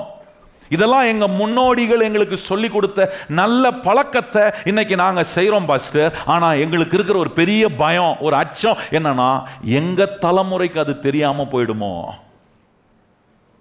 நல்லா கவனிங்கள், இன்னைக்கு அப்படிதான் இருக்கு கிறிஸ்தவ உலகம். கர்த்தருக்கு காணிக்கை கொடுக்கணும், அதுக்கு எதிராக நிறைய பேர் பேசலாம் யூடியூப்ல. ஏன்னா இந்த தேவன் வைத்திருக்கிற முறையை இவங்க எப்படின்னா, இந்த ஆசாரியர் போல தேவனுடைய வார்த்தையை அதமாக்குறதுக்கு நிறைய பேர் எழும்புவான், நிறைய தான் சுய கருத்தை சொல்ல எழும்புவான். நல்லா நீங்கள், இன்னைக்கு நமக்கு எல்லா விஷயமும் நம்ம கை விரல் கெட்டுற தூரத்தில் இருக்கு பாருங்க. அதனால என்னத்தையும் கேட்டுட்டு கண்டத்தை கேட்டுட்டு கொடுக்கலனா கூட பரவாயில்ல போலகுது. கர்த்தர் எப்படினாலும் நம்மளை ஆசீர்வதிப்பார். ஆண்டவர் வைத்திருக்கிற முறைகளை பின்பற்றுகிற கர்த்தருடைய பிள்ளைகளை கர்த்தர் ஆசீர்வதிக்க, அவருடைய வார்த்தையை நம்புகிற கர்த்தருடைய பிள்ளைகள் மேலே கர்த்தர் பிரியமாக இருக்கிற. கையை சொல்லுங்க, நம்மள மேலே கர்த்தர் பிரியமா. ஏன் பிரியமா? கேட்குற வசனத்தை கேட்குறபடி நான் வாழணும்னு விசுவாசிக்கிறேன் பாருங்க, என்னை மாற்றணும்னு விசுவாசிக்கிறேன் பாருங்க. நல்லா கவனித்து பாருங்க. அந்த தாய் சொன்னதை மறக்கவே முடியல. அவங்க சொன்னாங்க, இந்த சபையில் நீங்க கர்த்தருடைய காரியங்களை குறித்து ஒவ்வொன்றா போதிக்கிறீங்க பாஸ்டர். எங்க தலைமுறைக்கு நாங்க சொல்ல முடியாததெல்லாம் நீங்க சத்திய வசனத்தை கொண்டு சொல்றீங்க. எங்களுக்கு ரொம்ப ஆசீர்வாதமா இருக்கு. எங்க பிள்ளைங்களுக்கு இப்போ அதனுடைய மாற்றத்தை நாங்க பார்க்கிறோம் அப்படின்றாங்க. நல்லா கவனிச்சு பாருங்க. இன்னைக்கு இந்த காரியங்களை போதிக்கும் போது கேட்குற அநேகர் என்ன சொல்லுவாங்க, இவர் என்ன பொருளாதாரத்தை பற்றி பேசினுக்கிறாரு, இவருக்கு ஏதோ பணம் தேவை போலகுது. கிடையாதுங்க. நம்மளை கர்த்தர் எப்படி பொருளாதாரத்தில் ஆசீர்வதித்து நம்மளை அவருடைய வேலையை செய்வதற்காக நம்மளை திராணி உள்ளவர்களாய் கர்த்தர் நிற்க வைப்பதற்காக இந்த ஆசீர்வாதத்தை என் மேலே கர்த்தர் வச்சிருக்கிறார். எத்தனை பேர் நம்புறோம்? கையை வைத்து சொல்லுங்க. இந்த ஆசீர்வாதத்தை கர்த்தர் நம்ம மேலே வச்சிருக்கிறாரு. நீங்க எல்லாரும் ஆசீர்வதிக்கப்படணும்னு நான் எப்படி விரும்புகிறேனோ அதை காட்டிலும் அதிகமாக விரும்புகிறவர் கர்த்தர். அதனால தான் என்ன செய்கிறாரு, இந்த ஆசீர்வாதமான சத்தியத்தை உங்களுக்கு போதிக்கிறாரு. ஆனால் இந்த ஆசாரியர் என்ன பண்ணாம பாருங்க, கோர்பான் என்னும் காணிக்கை அப்படின்னா என்ன, அப்படி சொல்லிட்டு விட்டுரு, இது சொல்லிட்டா போதும், நீ செய்யறியோ செய்யலையோ அது பிரச்சனை இல்லை. இப்படிப்பட்ட மதிக்கேடான ஆலோசனை கேட்குற ஒரு மனுஷன் எப்படி இருப்பாங்க யோசித்து பாருங்க. வாழ்க்கை ஆசீர்வதிக்கப்படுமா? கர்த்தர் சொல்ற காரியத்துக்கு எதிராக ஒருத்தன் கேள்வி எழுப்புறான்னு வைங்க, கண்டிப்பா அவனுக்கு ஆசீர்வாதமே வராது. ஏன்னா அவன் அதை முதலாவது நம்பவே இல்லை. கர்த்தருடைய வார்த்தையை அவன் நம்பல. கர்த்தர் இப்படி செய்யணும், இதுக்காக தான் உங்ககிட்ட நான் உன்னை பொருளாதாரத்தில் ஆசீர்வதிக்க விரும்புகிறேன், இந்த பொருளாதாரத்தை உன் கையில் ஏன் கொடுக்குறேன்னா என்னுடைய வேலைக்காக நீ கை திறந்து கொடுப்ப என்பதுக்காக உங்ககிட்ட கொடுக்குறேன் அப்படின்னு சொல்லி ஆண்டவர் நன்மையை கொடுக்கும்போது நான் ஏன் கொடுக்கணும்னு கேட்டால் அவர் சொன்னதை நான் விசுவாசிக்கல, எனக்குள்ள அவர் மேல உள்ள விசுவாசம் இல்லை, அதனால் நான் அவரை நம்பலை. நான் எதை நம்புறேன்னா கிட்ட வந்த பணத்தை தான் நம்புகிறேன், என்கிட்ட இருக்கிற செல்வத்தை தான் நம்ப, என் கண்ணு அது மேலே. இப்போ என் செல்வம் என்ன பிடிச்சிருக்கு, அது எல்லா கெடுதிக்கு நேரம் ஒரு மனுஷனை கொண்டு போய் கண்டிப்பாக விடும். இன்னைக்கு எப்படிப்பட்ட நிலையில் இருக்கிறேன், கர்த்தர் சொல்கிற வார்த்தையை நான் விசுவாசிக்கிறேன், அதுக்கு நான் கீழ்ப்படுகிறேன், கர்த்தர் விரும்புகிறத செய்யக்கூடிய ஒரு மனுஷனை நான் இருக்கணும் அப்படின்ற சிந்தனை வருதா? கேட்குறாரு. இது போல அநேக காரியங்கள்ல நீங்க என்ன செய்திருக்கிறீங்கன்னா, என்னுடைய ஆசீர்வாதம், என்னுடைய நன்மையை, என்னுடைய சத்தியத்தை கைக்கொள், என் வசனத்தின்படி வாழ்வதற்கு ஏதுவான விதத்தில் நீங்க இல்லாம உங்களை நீங்க மாற்றி அமைத்திருக்கிறீங்கன்னு கர்த்தர் சொல்றாரு. இப்படிப்பட்ட பாரம்பரியமான பலவீனமான நம்மளை வெறுமையாக்குற, நம்மளை கீழே கொண்டு போகிற சிந்தனைகளை விட்டு வெளியே வருவதற்கான எண்ணம் நமக்குள்ள கர்த்தர் உண்டு பண்ணுவதற்காக தான் இந்த சத்தியத்தை நமக்கு சொல்லிக் கொடுக்குறாரு. இங்கே இருக்கிற பிள்ளைகள் உங்களுடைய பெற்றோரை கனப்படுத்தாமல் இருந்திருப்பீங்கன்னா, அதுக்கு சாக்குகளாம் சொன்னீங்கன்னா கர்த்தர் சொல்ல அதெல்லாம் ஒரு நாளும் God will never accept your reasons. ஒரு நாளும் உங்களுடைய காரணங்களை ஆண்டவர் ஏற்றுக்கணும். அநேக பிள்ளைகள் பெற்றோரை அவமதித்து வாழ்கிற அநேக பிள்ளைகள் இருக்கிறாங்க. எங்கன்னா கிறிஸ்தவர்கள் சர்ச்சுக்கு போவாங்க, வாரம் வாரம் வசனத்தை கேட்பாங்க, ஆனால் வீட்டில் கர்த்தர் அவர்களுக்கு கொடுத்திருக்கிற தாயும் தகப்பனையும் கனப்படாத பிள்ளைகளாக இருப்பார்கள். பெற்றோரோட பேசாத பிள்ளைங்க இருக்கிறீங்களா? நான் சொல்றேன், இதெல்லாம் பாரம்பரியம். எங்கேருந்து வந்துச்சு? எங்கேருந்து வந்துச்சு இந்த மாதிரி எண்ணங்கள்லாம்? செஞ்சாலும் செய்யலாலும் கர்த்தர் அவர் நம்மளை ஒன்றும் பண்ண மாட்டாரு, ஒன்றும் நம்மளை கண்டுக்க மாட்டார். இந்த பாரம்பரியம்லாம் உடைந்தாதான் கர்த்தரின் ஆசீர்வாதம் வேலை செய்யும். நல்லா கவனிங்கள். சில நேரம் பிள்ளைகள் வயதான பெற்றோரை அவமதித்து உதறி தள்ளிவிட்டு அவங்களுக்கு செய்ய வேண்டிய உதவி தேவைப்படுகிற நேரத்தில் உதவியை செய்யாம கைவிடுகிற எத்தனையோ பிள்ளைகள் இருக்கிறார்கள். அவங்கள என்ன சொல்லுவாங்க, கோர்பான் காணிக்கை கொடுத்துட்டேன், அவங்களுக்கு கொடுக்கறது போல நான் கர்த்தருக்கு கொடுத்துட்டேன். கர்த்தர் சொல்ல அதெல்லாம் நான் ஏற்றுக்கிறதே கிடையாது. உன் தாயின் தகப்பனையும் கனம் பண்ண வேண்டிய காரியத்தை போய் செய். அதுக்கு எந்த தடையும் எந்த காரணத்தையும் சொன்னால் பரலோகமும் ஏற்றுக்காது, பரலோகத்தின் தேவனும் ஏற்றுக்கொள்ள மாட்டார். அவர் சொல்கிறத செய்கிறவங்கள மேலே தான் கர்த்தர் பிரியமாக இருக்கிறார். கர்த்தர் சொல்கிறத செய்கிறவங்க மேலே தான் கர்த்தர் எப்படி இருக்கிறாரு? இது போல தான் கர்த்தரின் ஆசீர்வாதத்துக்கு நிறைய பாரம்பரியம் வந்து தடையா உட்காந்துருச்சு. சொன்ன பார்த்தீங்களா, நரிகளுக்கு குழி இருக்கு, பறவைகளுக்கு கூடு இருக்கு, ஆனால் மனுஷகுமாரனுக்கோ தலை சாய்க்க. இந்த மாதிரி வசனங்களை கேட்டு அந்த மாதிரி பாரம்பரியத்தில் போய் உட்காந்துட்டு எனக்கு ஆசீர்வாதம் இல்லை, கர்த்தருக்கே தலை சாய்க்க இடம் இல்லை. இந்த ஐஸ்வர்யவான பார்த்து ஆண்டவர் சொன்னாரு, எல்லாவற்றையும் விட்டு ஏழைகளுக்கு கொடுத்துட்டு பின்னாடி வா. அப்ப இவர்கிட்ட வந்தாலே எல்லாத்தையும் கொடுத்துட்டு நம்ம வெறுங்கையா தான் வரணும் போல இருக்கு. இப்படிப்பட்ட தவறான வசனத்தினுடைய பின்னணியில் என்ன சொல்லப்படும், what is the context of that verse அப்படின்றத விளங்கி கொள்ளாம சும்மா எல்லா வசனத்தையும் குருட்டாம்பாக்கா நம்புற இப்படிப்பட்ட பாரம்பரியத்தெல்லாம் விட்டு ஆண்டவர் சொல்றார், என் வசனத்தை நீங்கள் அதமாக்கினீர்களே. இப்படிப்பட்ட அநேக காரியங்களை செய்கிறீங்க. கர்த்தரின் ஆசீர்வாதத்தை வர முடியாதபடிக்கு நிறைய பாரம்பரியமான தடைகள் நம்முடைய வாழ்க்கைக்குள்ள நம்மளே உண்டு பண்றோமே. சத்தியத்தில் இல்லாததெல்லாம் கொண்டு வந்து வச்சுக்கிட்டு அதை பெருசா தூக்கி வச்சுக்கிட்டு மெய்யான சத்தியத்தை வாழ்க்கையில் உபயோகப்படுத்தி வெற்றி காண வேண்டிய நாம் வெற்றி காண முடியாமல் இருக்கிறோமே. நிறைய பேர் எங்க போவாங்க கொஞ்சம் கவனிச்சு பாருங்க. ஆபிரகாம், ஈசாக், ஆபிரகாமின் ஆசீர்வாதத்தில் கொண்டு போய் கர்த்தர் நம்மளை வச்சாருன்னு கலாத்தியர் 3:14 சொல்லுதா? ஆண்டவர் சொல்றார், உன்னை எல்லா சாபத்திலும் நீங்களாக்கி கொண்டு போய் கிறிஸ்து இயேசுவின் மூலமா ஆபிரகாமுக்கு உண்டான ஆசீர்வாதத்தை கொண்டு வந்து வச்சிருக்க. ஆபிரகாம் எப்படி வாழ்ந்தாரு? உடனே அப்படி போயிடுவாங்க. ஆபிரகாம் வாழ்ந்த எப்படி வாழ்ந்தார்? கூடாரத்தில் தானே வாழ்ந்தார். அவருக்குன்னு ஒரு வீடு கூட கட்டிக்கலையே அவரு. ஆபிரகாம் கூடாரத்தில் வாழ்ந்ததுக்கு காரணம் என்னன்னு என்னைக்காவது யோசிச்சிருக்கீங்களா? ஏன் அவர்கிட்ட காசு இல்லையா? அவர்கிட்ட வசதி இல்லையா? ஏன்னா வேதம் சொல்லுகிறது, அவனை ஐஸ்வர்யவானா கர்த்தர் வச்சிருந்தார். கர்த்தருடைய வார்த்தையை கேட்டான், கர்த்தருடைய வார்த்தைக்கு கீழ்ப்படிஞ்சான். அவனுக்கு ஆண்டவர் எல்லா தடைகள் வந்துச்சு. கீழ்ப்படியாத போது ஏற்பட்ட பிரச்சனைகளை சந்தித்தான் ஆபிரகாம். அதுக்கு பிறகு கீழ்ப்படுகிறான், கர்த்தரை நம்புறான், யுத்தத்தை ஜெயிக்கிறான், சந்ததியை கர்த்தர் கொடுக்கிறாரு, எல்லா ஐஸ்வர்ய நிறைவே கர்த்தர் கொடுக்கிறாரு. இவ்வளத்தையும் கொடுத்த பிறகு அவன் கூடாரத்தில் தானே வாழ்ந்தான், கூடாரவாசியா தானே இருந்தான். ஏன் ஆபிரகாம் கூடாரவாசியா இருந்தான்? நான் காட்டுறான், நம்ம கட்ட முடியாத ஒரு வீடை கர்த்தர் நமக்காக பரலோகத்தில் அவர் கட்டுகிற தேவனாய் இருக்கிறார் என்கிற ஒரு அடையாளத்தை எபிரேயர் 11 வாசிச்சு பாருங்க. இதெல்லாம் இருக்கு, காட்டுறாரு. நான் கட்ட முடியாத ஒரு வீடை எனக்காக தேவன் கட்டுகிறார். அதை காட்டுவது. ஆபிரகாம் சந்ததி என்ன வீடு கட்டலையா? ஆபிரகாம் சந்ததி என்ன பட்டணத்தை உருவாக்கலையா? நீங்க கவனிச்சு பாருங்க. ஆபிரகாம் சந்ததிகள் எப்படி இருந்தாங்க? பட்டணத்தை கட்டினாங்க, வீடை கட்டினாங்க. சாலமோன் என்கிற ஒரு மனுஷனை எடுத்து தேவ ஆலயத்தை ஆண்டவர் கட்டினாரே.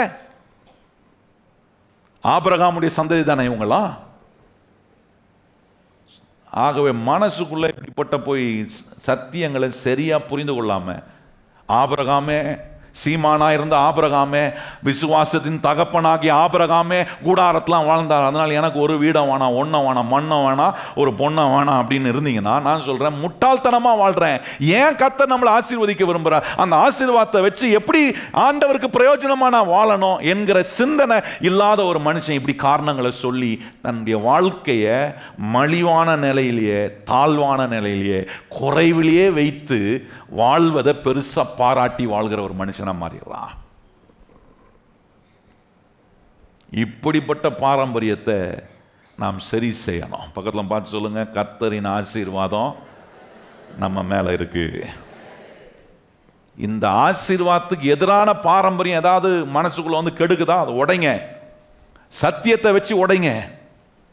இல்ல இல்ல, என்ன நடந்தாலும், என்ன தடைகள் வந்தாலும் எனக்கு தெரியும் என் தேவன் என்னை ஆசீர்வதிப்பதிலேயே பிரியமா. கையை வாய்த்து சொல்லுங்க, என்னுடைய தேவன்.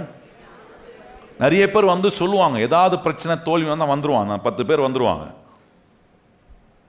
ஏன் ஆச்சு தெரியுமா? விசாரிக்கிறதுக்கு ஒரு 10 பேர் வருவான். விசாரிச்சுட்டு போன பிறகு கூட சேர்த்து போய் அவனும் ஒரு 10 பேரை கூப்பிட்டு வருவான். எதுக்கு தெரியுமா? விசாரிச்சு நமக்கு சொல்லுவாங்க, ஏன் நடந்துச்சு தெரியுமா? இதனால தான் இப்படி ஆச்சு அப்படின்னு. அப்பவே சொன்னேன், கிறிஸ்தவனா மாறாதுன்னு சொன்னேன், கேட்டியா? ஞானஸ்தானம் எடுத்தியா? அதனாலதான் போச்சு. என்னைக்கு போய் முழுங்குனியோ அன்னைக்கே போச்சு எல்லாம். இப்படி சொல்றதுக்கு கிளப்பி விடுவான் பிசாசு. கிளப்பி மனசை கெடுக்க. ஐயோ, நம்ம சாங்கியத்தெல்லாம் விட்டு போய் கிறிஸ்தவ சாங்கியத்துக்கு போயிட்டோமோ? எப்படி ஆயிடுச்சு பாருங்க. இன்னைக்கு கிறிஸ்தவத்துல சாங்கியம் ஒண்ணுமே கிடையாது. ஆனா என்ன வாங்கிட்டாங்க?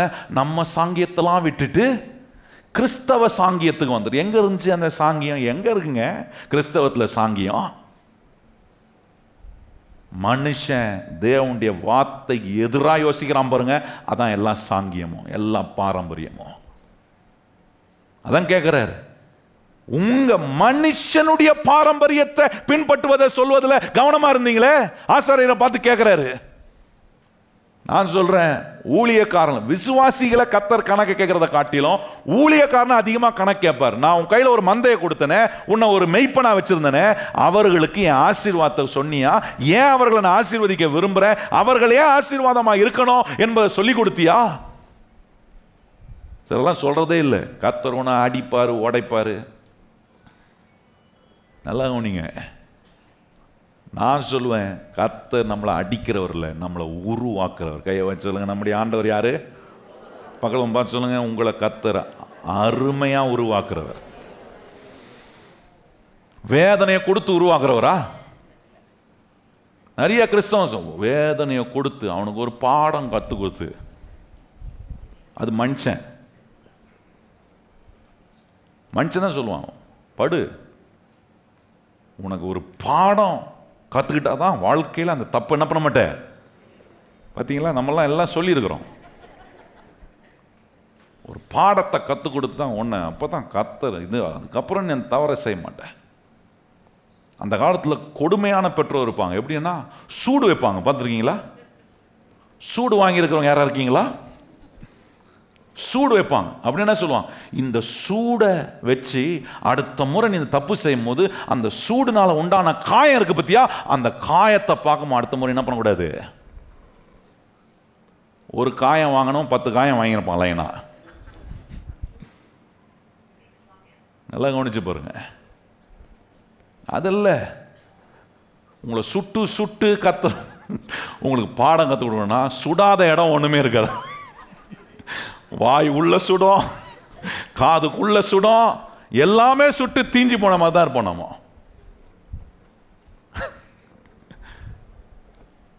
கர்த்தர் நமக்கு அருமையாய் கற்றுக் கொடுக்கிறார். பகலும் சொல்ல, நமக்கு கர்த்தர் அருமையா கற்றுக் கொடுக்கிறவர். கற்றுக் கொடுக்குறாரா?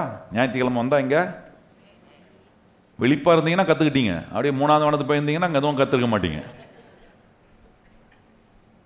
பேசுகிற வசனம் உங்களுடைய இருதயத்துக்குள்ளே போச்சுன்னா, நான் சொல்கிறேன், உங்கள் இருதயத்தை கர்த்தர் அவருக்கு நேராக திருப்புவார், அவருடைய வார்த்தையை விசுவாசிக்க வைப்பார். இப்படிப்பட்ட பாரம்பரியத்தெல்லாம் விட்டுறணும் பாருங்க, வீணான பாரம்பரியம் இதெல்லாம் பின்பற்று. கேட்குறாரு, என் வசனத்தை அவமாக்கி மனுஷ பாரம்பரியத்தை பேசுறியே பாருங்க. எங்கே நடந்துச்சு ஒரு சம்பவத்தை சொல்லி நான் முடிக்க விரும்புகிறேன். அப்போஸ்தலர் நடபடிகள் 17ஆம் அதிகாரம் வாங்க. அப்போஸ்தலர் நடபடிகள் 17ஆம் அதிகாரத்தில் 11ஆம் வசனத்தை 10ஆம் வசனத்தை வாசிப்போமே. 10-11 பாருங்க. பரோயா பட்டணத்திலிருந்து விசுவாசிகளை குறித்து வேதம் எப்படி சொல்லுது பாருங்க. பவுலும் சீலாவும் தெசலோனியா பட்டணத்தில் போய் அங்கே அவர்கள் தேவ வசனத்தை, இதே வசனத்தை தான் அங்கேயும் போதிச்சாங்க. ஆனா என்ன செஞ்சாங்களா கவனிச்சு பாருங்க. இந்த பவுலும் சீலாவும் கர்த்தருடைய வார்த்தையை போதித்தாருங்க பாருங்க.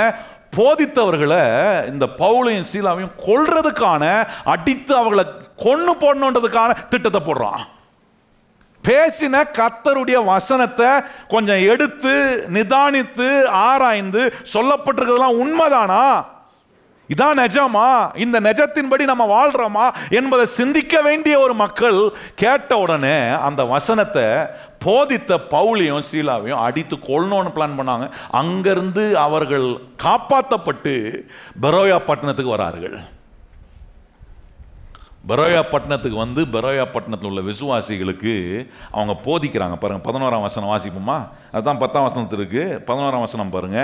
அந்த பட்டணத்தார் மனவாஞ்சையாய் வசனத்தை ஏற்றுக்கொண்டு காரியங்கள் இப்படி இருக்கிறதா என்று தினந்தோறும் வேத வாக்கியங்களை ஆராய்ந்து பார்த்ததினாலே தெசலோனிக்கில் உள்ளவர்களை பார்க்கிலும் நற்குணசாலிகளாய். நல்லா கவனிங்க. தெசலோனிக்கேர் மக்கள் விசுவாசிகள், அங்க இருந்த கர்த்தருடைய பிள்ளைங்க கேட்டவங்க பவுலையும் சீலாவையும் கொல்றதுக்காக இந்த அதே வசனத்தை தான் இங்க பவுல் போதிக்கிறார். எங்கேயும் ஒவ்வொரு ஊரில் போய் ஒவ்வொரு சத்தியத்தை போதிட்டு வரல. அவர் ஆரம்பத்தில் வந்து ஆண்டவருடைய சுவிசேஷத்தையும் உயிர்த்தெழுந்த இயேசு கிறிஸ்து எப்படி நம்மளை இந்த பாரம்பரியத்திலாம் விடுவித்து, பிரமாணங்கள்லாம் கர்த்தர் விடுவித்து, கிறிஸ்து இயேசுக்குள்ளே நம்மளை எப்படி கொண்டு வந்து கிருபையாக இணைத்திருக்கிறாங்கிறத போதிக்கிறார் பாருங்க. அதே வசனத்தை தான் இங்கே பரோயாப்பட்டினத்துலையும் போதிக்கிறார்.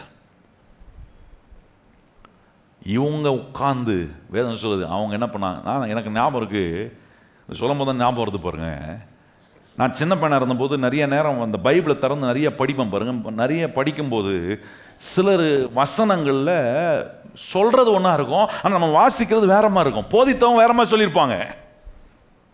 அப்போ நான் என்ன செய்வேன், சின்ன பையனாக இருக்கும்போது சிலர் கேட்பேன் பாருங்க, கேட்பேன் இந்த வசனம் இப்படி சொல்லுதே, ஆனால் அவர் அப்படி சொன்னாரே அப்படின்னு கேட்டால் கேட்குறவங்களுக்கு பதில் இல்லைன்னு வச்சுங்க. நம்ம கேட்குறவங்க ஒருத்தங்கிட்ட கேட்குறீங்கன்னா அவங்களுக்கு இந்த விஷயம் தெரிலனா உடனே அவங்க என்ன சொல்லுவாங்க தெரியுமா, வாயை மூடு, ரொம்ப அதிக பிரசங்கத்தனா பண்ணாத, இப்படிலாம் பண்ணினா கர்த்தரும் வாயிலே அடிப்பார். எனக்கு சொல்லியிருக்கிறாங்க, எனக்கு சொன்னது தான் உங்களுக்கு சொல்கிறேன். கர்த்தர் என்னை அழைச்சி இந்த வேதத்தை ஆராய்கிற ஒரு வாஞ்சி எனக்கு கொடுத்த உட்காந்து ஆராய தான் விளங்குச்சு. எவ்வளோ தவறான கருத்துக்களை, தேவ வசனத்துக்கு எதிரான பாரம்பரியங்களை போதித்து ஜனங்களை நம்ப வச்சிருக்கிறாங்களே. இன்னைக்கு நான் கேட்கிறேன், 199% கிறிஸ்தவர்கள் ஆசீர்வாதத்தினுடைய சிந்தனை அவங்களுக்கு கிடையாது. ரட்சிக்கப்பட்டிருப்பாங்க, சர்ச்சைக்கு வருவாங்க, எல்லா காரியங்களும் இன்வால்வ் ஆகும், ஆனா ஏதாவது நடந்தா கர்த்தர் ஏன் இப்படி செய்யறாரு, ஏன் எனக்கு இப்படி ஒரு ஏன் எனக்கு மட்டும் ஆசீர்வாதம், இப்படி தானே வாய் திறந்து கேட்குறாங்க. 90% கிறிஸ்தவங்க தான் பேசுறாங்க. உலகத்தான் கூட உலகத்தில் இருக்கிற ஆசீர்வாதத்தை நம்புறான். ஆனா கிறிஸ்தவர்கள் ஆசீர்வதிக்கக்கூடிய தேவன் தங்களை ஆசீர்வாதத்துக்குள்ள கொண்டு வந்து வச்சு இந்த உலகத்தில் அவங்களுடைய கையின் உழைப்பு, அவங்களுடைய பிரயாசங்களை ஆசீர்வதிக்க அதை நம்புறதே இல்லை. எல்லா பாரம்பரியத்தையும் சாங்கியங்களையும் பிடிச்சிக்கிட்டு. எனக்கு ரொம்ப பிடிச்சது இந்த பரோயாப்பட்டினத்தினுடைய விசுவாசிகள் எப்படி இருந்தாங்கன்னா பாரம்பரியத்துக்கு எதிராக இருந்தார்கள். நிறைய பாரம்பரியம் இருந்துச்சு. இங்கேயும் வந்துட்டா நீங்க அடுத்த சில வசனம் வாசித்தீங்கன்னா, எந்த தெசலோனிக்கேன் ஜனங்கள் பவுலும் சீலாவையும் தடை செஞ்சார்களோ இங்கே இவர்கள் பரோயாப்பட்டினத்தில் பேசுறாங்க. இதை ஜனங்கள் எல்லாம் கேட்கிறாங்க, மனவாஞ்சையோடு நற்குணசாலிகளாய் மாறினார்கள் என்பதை கேட்ட உடனே அங்கேயும் வந்து தடுக்க வந்துட்டானுங்களாம். இந்த புத்தி கேட்டவங்க இருக்கிறான் பாருங்க, ஒரு நல்ல விஷயத்தை அறிஞ்சு கொள்றவங்க இருப்பாங்கன்னா அங்க வந்து அதெல்லாம் இல்லை, அது சரி கிடையாது, அது தப்பு, இதெல்லாம் நம்பாத வந்துட்டான் பாருங்க. நீங்க வாசித்து பாருங்க, 13 வசனம் வாசித்தீங்கன்னா அதெல்லாம் இருக்கு அங்க. ஆனா இந்த பரோயாப்பட்டினத்தினுடைய விசுவாசிங்க கேட்ட வசனத்தை இந்த வேதம் ரொம்ப அருமையா சொல்லி தினந்தோறும் வாயத்தரும் சொல்லுங்க. அவங்க எப்படி பண்ணாங்களா, இன்னைக்கு கேட்டதை வந்துடு. சரி, சில கிறிஸ்தவங்க நாங்கள் ஞாயிற்றுக்கிழமை தோறும் ஞாயிற்றுக்கிழமை மாத்திரம் நாங்கள் வசனத்தை ஆராய்வோம், மற்ற 6 நாள் என்ன பண்ணுவோம், மனுஷன் சொல்கிற பாரம்பரியத்தை தான் நம்புவோன்னா நான் சொல்கிறேன் வாழ்க்கையில் ஆசீர்வாதம் இருக்காது. பகலும் பார்த்து சொல்லுங்க, தினந்தோறும் தேவனுடைய வசனத்தை இரவும் பகலும் தியானிக்கணும். அந்த மனுஷன் கண்டிப்பாக அந்த வார்த்தையின்படி வாழ்வான். அந்த மனுஷன் செய்வதெல்லாம் வாய்க்கும். அவனை கர்த்தர் நிச்சயமா என்ன வாக்குவாரு, புத்திமான். அவன் குழந்தையா இருக்க மாட்டான், வளர்ந்திருப்பான். கிறிஸ்தவத்தில் கிறிஸ்துவுக்குள்ள சத்தியத்துக்குள்ள வளர்ந்திருக்கிற ஒரு விசுவாசியா இருப்பான். பாருங்க, வேதம் சொல்லுகிறது, கலாத்தியர் 3:29 சொல்லுகிறது, நம்மளை ஆண்டவர் ஆபிரகாமுக்குள்ள கொண்டு வந்து கிறிஸ்து இயேசுவின் மூலமா நம்மளை ஆபிரகாமோடு சுதந்திரவாளியா கர்த்தர் மாற்றுகிறாரா. அங்கே வேதம் ரொம்ப அற்புதமாக சொல்லுது. அந்த வசனத்தை 2 வசனத்தை மாத்திரம் வாசித்து நான் முடிக்க விரும்புகிறேன் பாருங்க. கலாத்தியர் 3:29 அதுக்கு பிறகு நம்ம கலாத்தியர் 4 அதில் உள்ள முதல் வசனத்தை வாசிக்கிறோம் பாருங்க. இன்னைக்கு எப்படி இருக்கிறோம் அப்படின்றத நம்ம அறிந்து கொள்வதற்காக இந்த வசனங்களை சொல்ல விரும்புகிறேன். இன்னும் பாரம்பரியத்தையே பிடிச்சிருக்கிறேன்னா 29 வாசிப்போமா? அங்கே சொல்லியிருக்கு பாருங்க, கலாத்தியர் 3:29, நீங்கள் கிறிஸ்துவனுடையவர்கள் ஆனால் ஆபிரகாமின் சந்ததியாராயும் வாக்கு தத்தத்தின்படியே சொல்ற, கிறிஸ்துவுடையவர்களானால் உங்களை கிறிஸ்து எல்லா சாபத்திலும் இருந்து நீங்களாக்கி விடுவித்திருக்கிறார் என்கிறத நம்புறவர்களானா நீங்க சுதந்திரவாளி.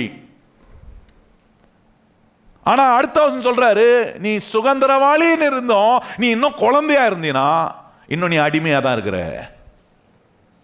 பாருங்க அடுத்த வசனம் பாருங்க. பின்னும் நான் சொல்லுகிறது என்னவெனில், சுதந்திரவாளியானவன் எல்லாவற்றுக்கும் எஜமானாய் இருந்தோம் அவன் சிறு பிள்ளையாய் இருக்கும் காலம் அளவும் அவனுக்கும் அடிமையானவனுக்கும். நல்லா கவனிங்க, நான் சுதந்திரவாளி, என் மேல ஆசீர்வாதம் இருக்கு, இதை தெரிஞ்சு வச்சிட்டோம். இன்னும் பாரம்பரியத்தையே சாங்கியத்தையே நான் பின்பற்றவனா இருந்தேனா, வசனத்தை அதமாக்கி சத்தியத்தை என் வாழ்க்கையில கை கொள்வதை விட்டுட்டு, அங்கதான் சொல்லியிருக்கு, நீ சுதந்திரவாளியா இருந்தாலும் இன்னும் நீ எப்படிதான் இருக்கிற, சிறு பிள்ளையா இருக்கிற வரைக்கும். அடிமைக்கும் சுதந்திரவாளிக்கும் என்ன இல்லை? ரட்சிக்கப்பட்டிருக்கிறேன், ஆனா நான் ரட்சிக்கப்பட்டிருந்தோம் இன்னும் அடிமையா தான் இருக்கிறேன். நல்ல கவனிங்கள், நான் கர்த்தருடைய பிள்ளை, கர்த்தரை ஆராதிக்க வரேன், ஆனா கஷ்டம் மாற மாட்டேது, பிரச்சனை மாற மாட்டேது, நான் இன்னும் அடிமையா இருக்கிறேன். ஏன்னா வேதம் சொல்லுது, சத்தியத்தை கை கொள்ளாம பாரம்பரியத்தை கை கொள்றவனா இருக்கிறதுனால அடிமைக்கும் சுதந்திரவாளிக்கும் வித்தியாசமே இல்லைன்றார். நீங்க யாரா இருக்கிறீங்கன்னு நீங்க தான் இன்னைக்கு முடிவு பண்ணலாம். நான் பிள்ளையா இருக்கிறேன், பிள்ளையா இருந்துட்டு இன்னும் அடிமையா இருக்கிறேனா? நான் கர்த்தரை ஆராதிக்கிறேன், கர்த்தருடைய பிள்ளையா, நான் இன்னும் அடிமையா இருக்கிறேனா? இன்னும் எனக்கு ஆசீர்வாதம் வரலையா? இன்னும் நான் விடுவிக்கப்படலையா? இன்னும் குழியிலே தான் இருக்கிறேனா?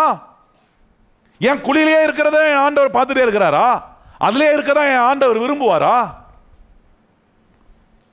வேதம் சொல்லுகிறது, சுதந்திரவாளியா இருந்தோம், நீ இன்னும் அடிமையா, இன்னும் பாரம்பரியங்களையும் சாங்கியங்களையும் கர்த்தருடைய வார்த்தையை விட்டு அதை கை கொள்வதை விட்டு மனுஷருடைய பாரம்பரியத்தையே சாங்கியங்களையே பின்பற்ற கிறிஸ்தவனா நீ இருப்பாய். ஆனால் பேர் கிறிஸ்தவனா இருக்கலாம், ஆனா இன்னும் நீ அடிமையா தான் இருக்க. ஏன்னா வித்தியாசமே இல்லை.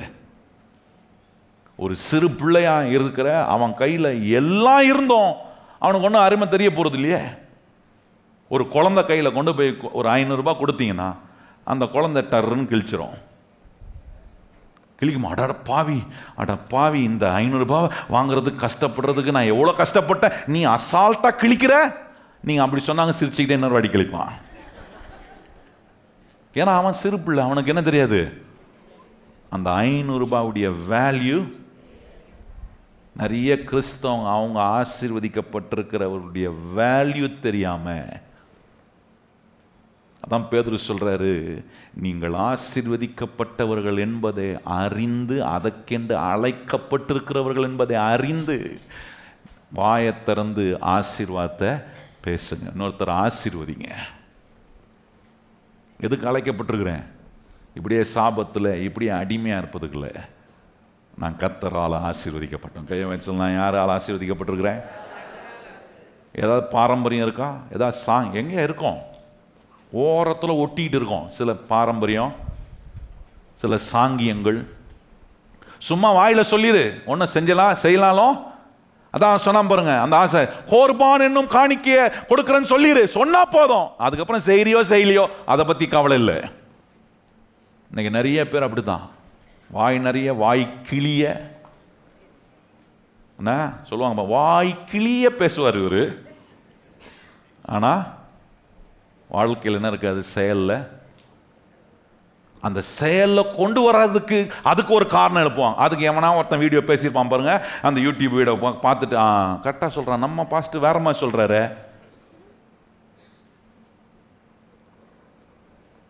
கர்த்தர் எல்லா பாரம்பரியங்கள் இருந்து நம்மளை விடுவிக்கணும்.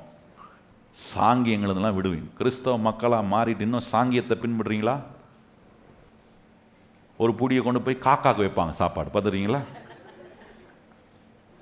ஏன்னா அது அவங்க வழக்கத்தில் வந்த சாங்கியம். அது என்ன நீ செஞ்சாலும் ஒரு புடி என்ன பண்ணோம், அந்த ஒரு புடியை நீங்கள் வாயில போட்டால் என்ன ஜீரணமாக போயிடுமா?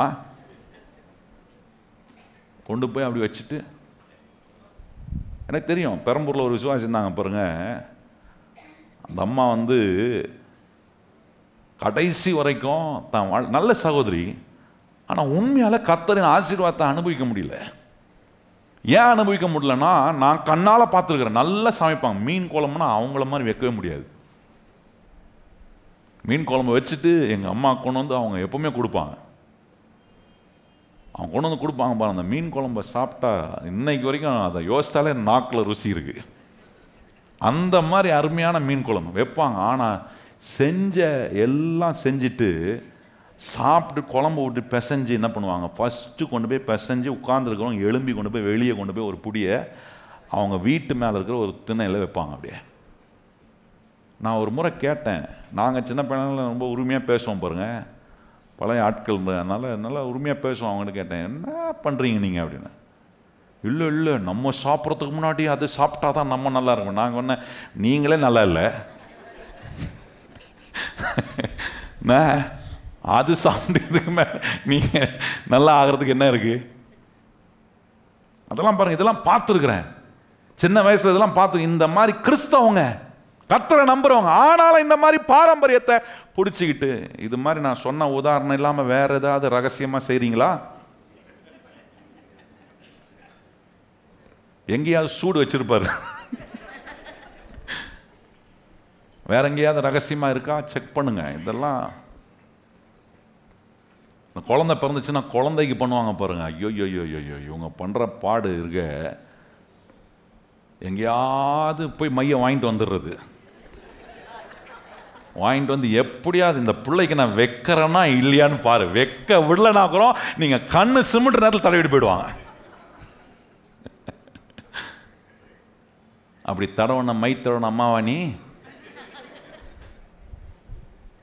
அப்படின்னா பாரம்பரியத்தையும் சாங்கியத்தை பின்பற்றுறீங்க. வீட்டில் என்ன பாரம்பரியம் இருக்குது, என்ன சாங்கியம் இருக்குது போய் பாருங்கள், உடைங்க அதை. அது உங்கள் பொருளாதார ஆசீர்வாதத்துக்கு, கர்த்தரின் ஆசீர்வாதத்துக்கு மிக உங்களுக்கு தெரியாமலே இருக்குது. தூக்கி போடுங்க, அதெல்லாம் உங்கள் வாழ்க்கையை விட்டு ஆகட்டுங்க. கர்த்தர் உங்களை ஆசீர்வதிப்பார். ஆமென். எழுமி நிப்போம், நம்ம ஜெபம் பண்ணலாம். கையை உயர்த்தி எல்லாரும் வாய்களை திறந்து கர்த்தரை ஸ்தோத்திரம் பண்ணுங்க. கர்த்தருடைய சத்தியத்தை கை கொள்வது தான் எனக்கு பிரதானம். சொல்லுங்க, வாயத்திறந்த ஆண்டவரே, உம்முடைய வசனத்தை கை கொள்வது தான் எனக்கு பிரதானம். ஆண்டவரே, உம்முடைய வசனத்தை விட்டு நான் விலகி போகக்கூடாது. சொல்லுங்க, வாயத்திறந்து, உம்முடைய சத்தியத்தை விட்டு நான் என்ன பண்ணக்கூடாது, விலகி போகக்கூடாது. உம்முடைய சத்தியத்தை கை கொள்வதே என்னுடைய வாழ்க்கையின் பிரதானமாக வைக்கிற ஆண்டவரே, எங்கள் அன்பின் தேவனே, இந்த அற்புதமான காலை நேரத்தில் உம்முடைய நல்ல சத்தியத்தை எங்களை கேட்க பண்ணியிருக்கிறீங்க. கேட்டிருக்கிற நாங்கள் எங்கள் குறைவு ஆண்டவரே, எங்களுடைய சாபம், எங்களுடைய தரித்திரம் ஆண்டவரே, இவைகளிலிருந்து நாங்கள் வெளியே வருவதற்கு, நாங்கள் பெருகவும் ஆண்டவரை, நாங்கள் இன்னும் மேன்மை அடைய, இன்னும் அநேக வெற்றிகளை காண, இன்னும் கர்த்தரின் ஆசீர்வாதத்தை பரிபூரணமாய் நாங்கள் அனுபவிக்க, இன்றைக்கு ஆண்டவரே எந்தெந்த கெட்ட பாரம்பரியங்கள்லாம் எங்கள் வாழ்க்கையை விட்டு அகற்றி போடணுமோ அதை அகற்றி போடுவதற்கு என்ன செய்யணுமோ அதை நாங்கள் செய்ய, பரிசுத்த ஆவியானவரை கேட்ட வசனத்தை நாங்கள் மறுபடியும் போய் தினந்தோறும் ஒவ்வொரு நேரமும் அதை மறுபடியும் நாங்கள் தியானித்து ஆராய்ந்து அதில் இருக்கிற உண்மையை நாங்கள் எடுத்து கை கொள்ள எங்கள் தேவனே எங்களுக்கு நீர் உதவி செய்யும். கேட்ட ஒவ்வொரு பிள்ளைகளையும் நீர் ஆசீர்வதி. இந்த செய்தியை இந்த வார நாட்களில் கேட்கிற ஒவ்வொரு மக்களையும் கர்த்தர் நீர் ஆசீர்வதிப்பீராக. எந்த ஊர்ல என்ன பாரம்பரியத்தில் அகப்பட்டிருந்தாலும் அவர்கள் ஆண்டவர் இந்த சத்தியத்தை கேட்கும் போது அவர்கள் விடுவிக்கப்படுவார்களாக. மெய்யான கர்த்தரின் ஆசீர்வாதத்துக்குள்ள உம்முடைய பிள்ளைகளாகிய நாங்கள் வாழ்ந்து உமக்காக வாழ்கிற ஒரு ஆசீர்வாதமான வாழ்க்கையை நாங்கள் ஒவ்வொரு நாளும் வாழ கிருபை செய்யும்.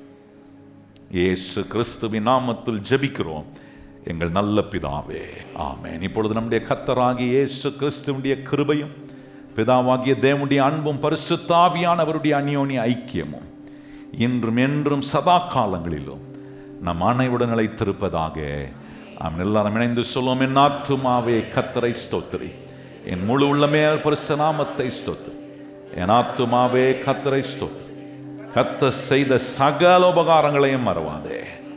ஆமென்.